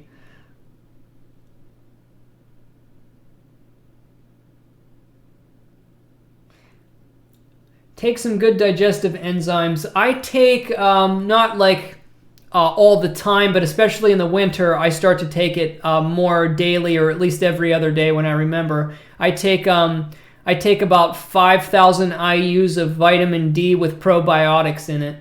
That's one thing. That's the really only thing I take consistently, because I have a hard time retaining vitamin D.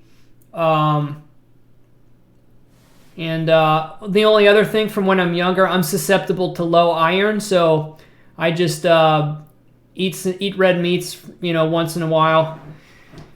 Try to keep foods that are high in iron in my diet when I can.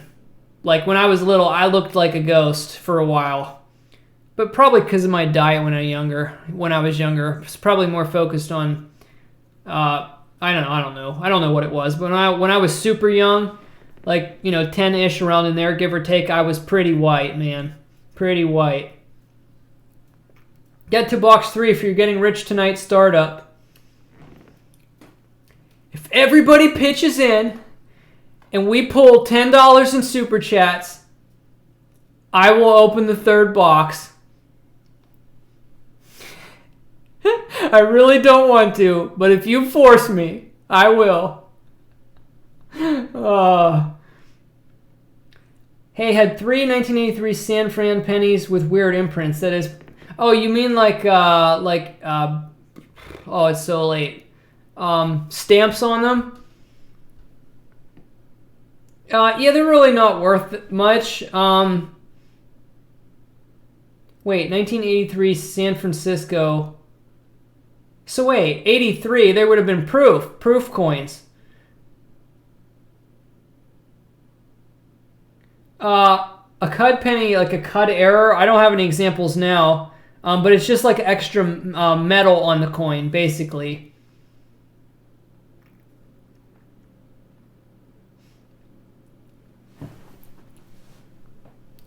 What make this your favorite room out of the whole big old house? Must be creepy alone in that space. It's really not a big house, and it's not like a real big drafty, like old one that you'd see in like a, I don't know, like a movie or something, like It's a Wonderful Life. It's just under 2,000 square feet, so it's not huge.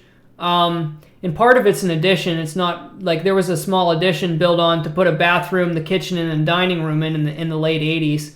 The original house is really small. It's like 2 rooms like this, like a rectangle, and 2 of the rooms same downstairs, right below it. Just like they wouldn't have had a lot of money when this place was built.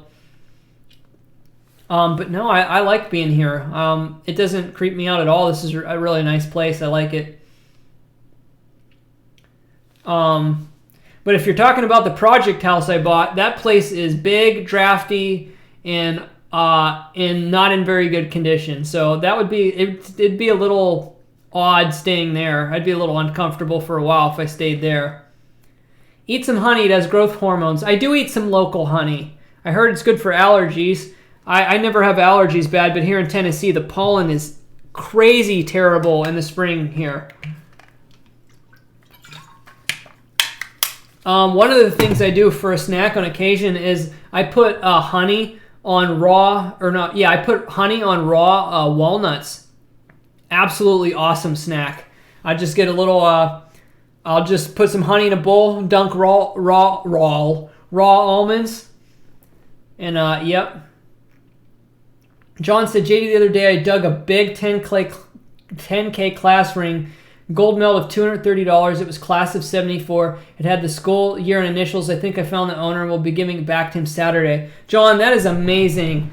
So it's good that a lot of people don't put their initials in them, and on the older rings sometimes it's hard to track people down, but that's awesome that you were able to track them down.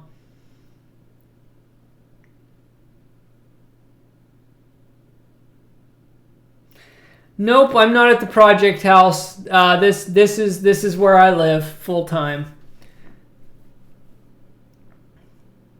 Nope, I'm not moving into that place. I'm not moving into it. I like it where I'm at now. I've taken 2 years to customize this place for like kind of how I need it to be for being functional, so it'd be a pain in the butt like doing a full move after I just got everything ready, like really how I wanted it.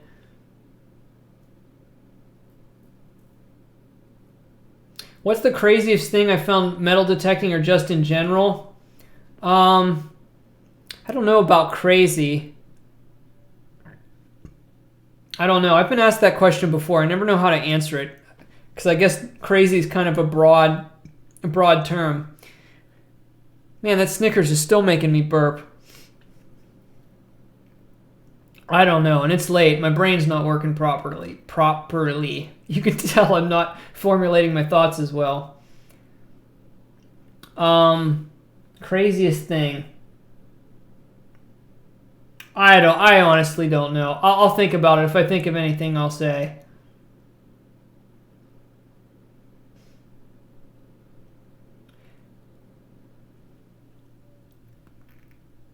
See, I don't even mind the project house. Okay, so as far as the architecture is concerned, I think the Victorian era had a lot of really cool designs and stuff, But if I ever said a house was kind of like made me uncomfortable, I would have to say it's Victorian houses. I've told people this before, like I'm really into history, I'm really into old houses, except for the Victorian period. The woodwork and the general feel and style and design of the Victorian houses, I don't like. I don't like big Victorian houses as far as the interior is concerned. I think they did amazing things as far as design and made them look beautiful from the outside, but the big drafty Victorian houses, like those huge ones that sometimes in inner city areas get split into like 6 rentals and stuff. They're so huge. People chop them up.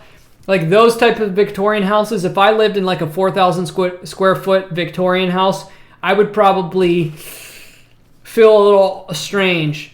I'm not into Victorian period houses. I've never really cared for them. Like I said, as far as living in one, they're awesome to metal detect, but you got the big scary basements a lot of the time. The 4,000 square foot of like these rooms with the vaulted ceilings and and then a lot of, yeah. Well, I'm not going to go into other aspects of it, but because it's not everybody would agree with me, but we'll keep this more about architecture. See you, Brooke. Thanks for stopping by. I'll be right behind you. I am losing coherency as well. I'm not falling asleep though.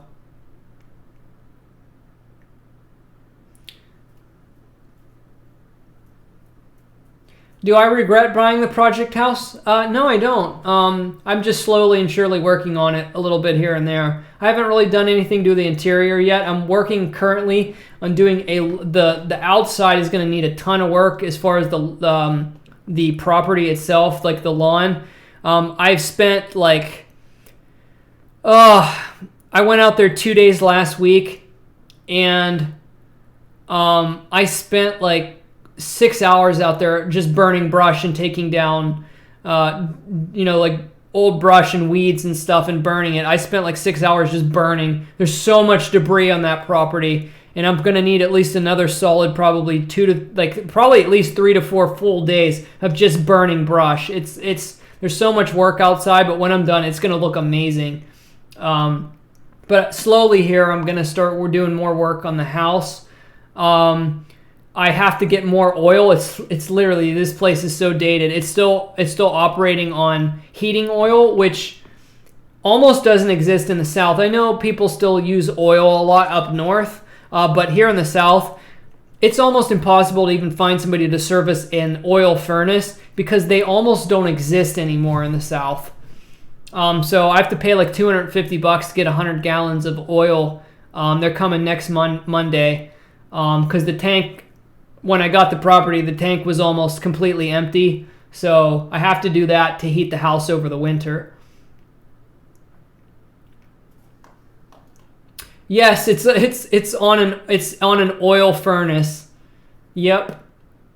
But the system has been maintained over the years and has had some updates. So see, there was never vents put to the upstairs of the house. And considering how large the house is and all of the work that they would have to do, and the fact that the attic space was used, so there's next to nowhere to crawl. If I got 2 systems of 2 HVACs to split downstairs and upstairs, we're probably talking, if I had to estimate, we're probably talking about $14,000 to bring that house up to date with modern HVAC systems, and I honestly don't want to put that kind of money into it unless I did a high-end remodel on the house, and then I could justify spending like 14 grand. But I think I'm going to do a basic remodel and try not to do anything that doesn't absolutely have to be done. So I'm hoping the oil burner is going to get through. It's working. It's working well, and they did some updates.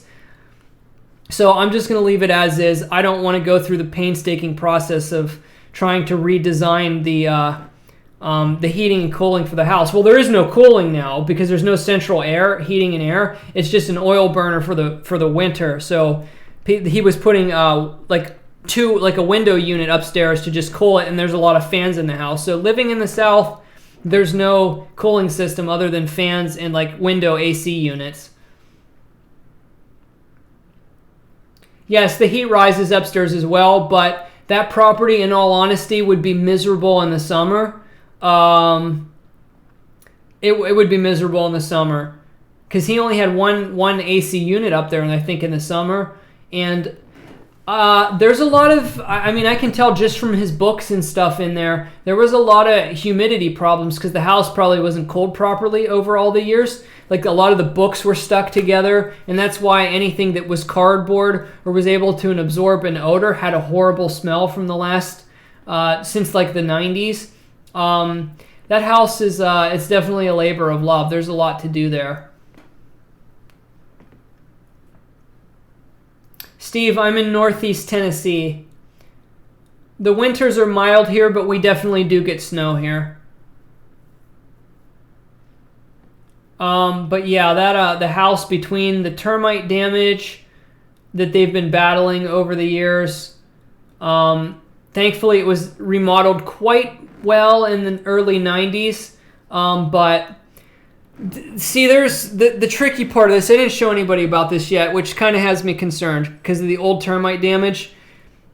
They did a lot of repair to the one back room where the damage was the worst, where they filled in a lot of it and evened out the boards and replaced some of the really bad boards. Now, since the 90s, a little bit of that area got worse.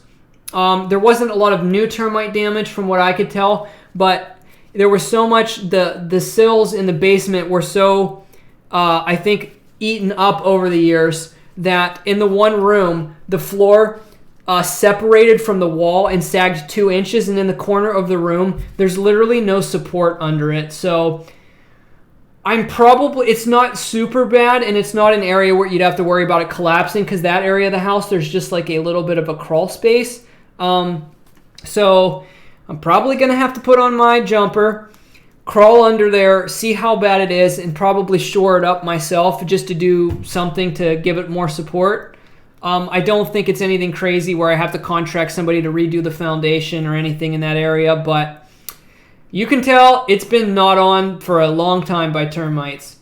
So yeah, that's what I need to do. I need to put a pole jack in that one area and then maybe do something across. It's just one room that's really bad. The rest of the house is not bad. It's just the one bedroom from the older damage and a little bit from over the last 20 years is sagging quite a bit in the one area.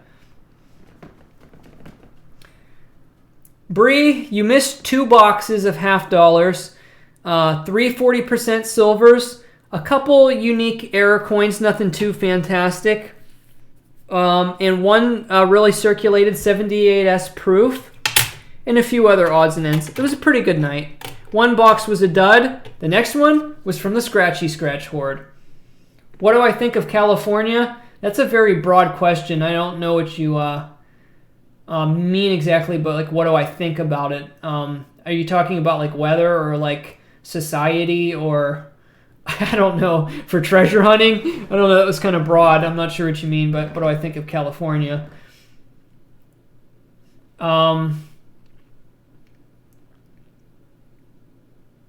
Oh, yeah, about the fires, too. Yeah, California's on fire. Yes, in the summer, I don't know how quickly I'm going to... I have made the decision. If I haven't told anybody yet, I don't know if I did in the video. I think I alluded to it. At first, my parents were thinking about, it'd be cool maybe if they moved in, kind of do like a house swap thing. But the long-term maintenance on that house and property is very high. That property, whoever, I'm going to do a lot of work to it, but whoever buys it, it's still going to be a labor of love to live in it long term. And I decided, regardless of what happens, I definitely want to sell it after I fix it up a little bit. I don't really care how much money I make. It was fun for a video concept. I was passionate about it. It was a unique opportunity. It's hard to get reasonable priced real estate in my area, especially older. So it was the perfect project property. We'll see what happens. And if I even made a small profit off of it, I'll be happy. I probably won't try to sell it until sometime next year. I don't know when, but sometime next year. I might wait until I might wait till about 11 months after I purchased it, because it won't close till after a year. And then if I do make a profit, if you hold a property for over a year, you only have to pay long-term capital gains on it, so I'll save a little money in taxes as well. if I make a profit. So I might wait till like around August of next year to try and sell it. That's probably what I'll do. It's going to take me a long time to clean it up and do some other stuff to it as well. There's still a lot to do. I just haven't been really doing videos on it because it's kind of monotonous. There's really not much new to show. But within the next week, I'll probably do an update video. But I haven't done much. I've just been working on, still getting some of the stuff out of the house, donating some stuff, bringing some stuff here to decorate the farmhouse, and doing lawn work. I haven't really started major renovations yet.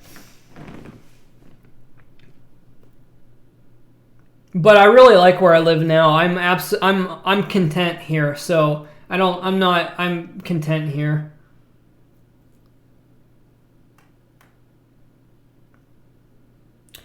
David, good luck metal detecting tomorrow. I hope you have a good time.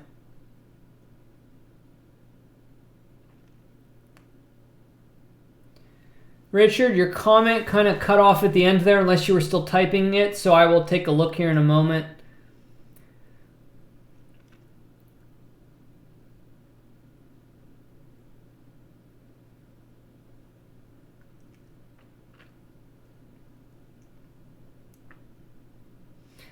I have a place in Cuba, Kentucky, and have the same trouble. Every expensive to fix. Yeah, that house is going to be a labor of love even after I fix it up, because I'm not going to do like a high-end gut down to the studs and restart.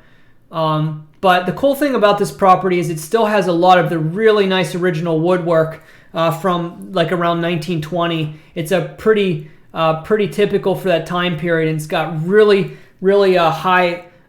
Beautiful baseboard and the trim around the doorways. It is a cool property, and even after I get a general update it just with some general basic updates, it's going to look a lot better once I refix some of the plaster walls and repaint it. Just repainting it alone and fixing the plaster is going to make it look 10 times better than it is now. And I'm deciding what I want to do with the kitchen. I'm probably not going to gut and redo it, but I might put in a new countertop because it looks a little tacky. I think if I do a high-end sink and a new countertop, like marble or quartz or something like that, I don't have to go like really high-end like granite or something. But if I just do the next step up from, like laminate, and I put a nice sink in, I think the kitchen's going to look really good because the custom cabinets are still in good shape and they look okay. Yeah, it's oak. It's really, I believe it's oak. Yeah, it looks really good.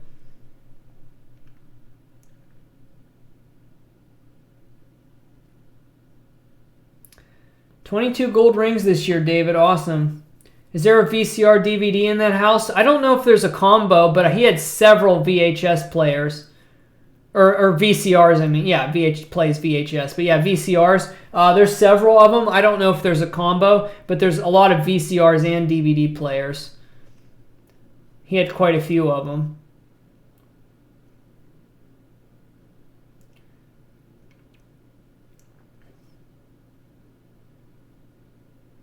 Have you ever thought of ordering boxes of hats from the West Coast to see what you might have in the rolls versus East Coast? Tom, I don't have any way of ordering them from the West Coast. Normally you have to go into a local branch, and also the bank I use they're not out west. I don't even know how you would go about that unless you got in contact with another coin roll hunter and tried to have them get them for me and then ship them to me, which would be an arm and a leg. So I don't know any simple way of doing that.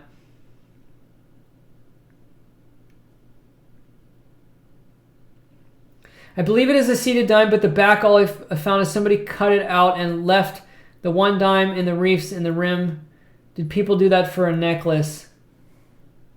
But the back is all I found.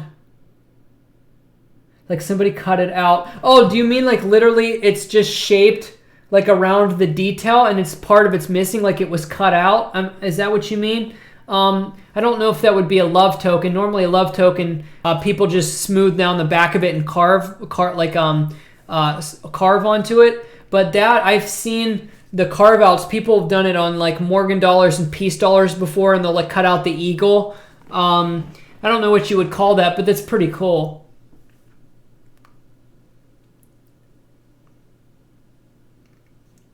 Annette, that is very true. Since they don't have AC in it, it might be better to sell it in the spring or fall. Also, there's extensive yard work there. So if I sell it in the spring before everything starts to grow in, it's going to save me a lot of lawn maintenance.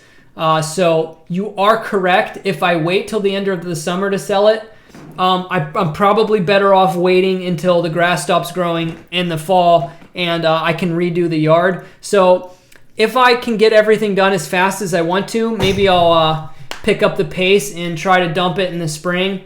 It's possible I might do that. But you were very right. You were very right. Between it being hot upstairs and only having the one AC unit, which I don't really even want to run for air quality until I fix it up more because it's blowing around a lot of really nasty, musty air right now. Oh, I mean, I'm not using it, but from all of the old books and all of the linens and all of the odor-absorbing things in the house still doesn't smell that great, to be honest. It's very musty. So once I repaint it and get all the crap out of there and all of the stuff I want to save and sort through and that, it'll start to smell better. But yeah, I don't really want to mess with it too much in the summer. Yeah, get a goat. That's funny. But yeah, it's a big property. It's in...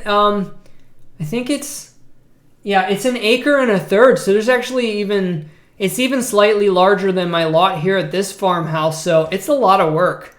And there is a lot of trees, a lot of boxwoods, a lot of grass naturally. And it's a high maintenance property.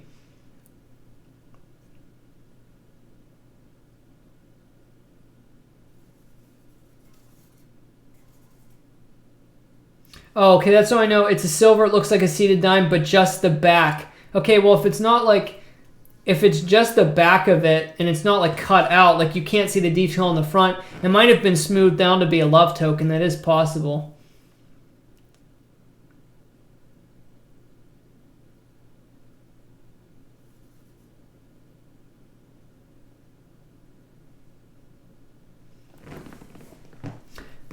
Yeah, Steve, it just depends on the market you live in, and the cost of the house of like what repairs you want to do, what you want to leave, what you want to tear out.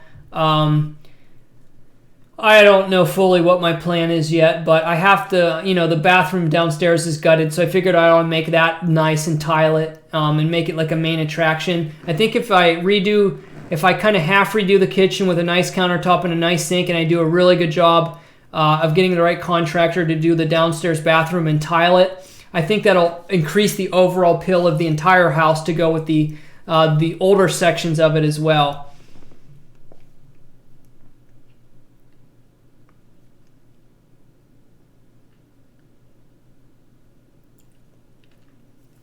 All right, David, thanks for stopping by. All right, so I'm going to take off, everyone. I got to get up early tomorrow, and I've been here way too long. But it was a great time hanging out here with everyone.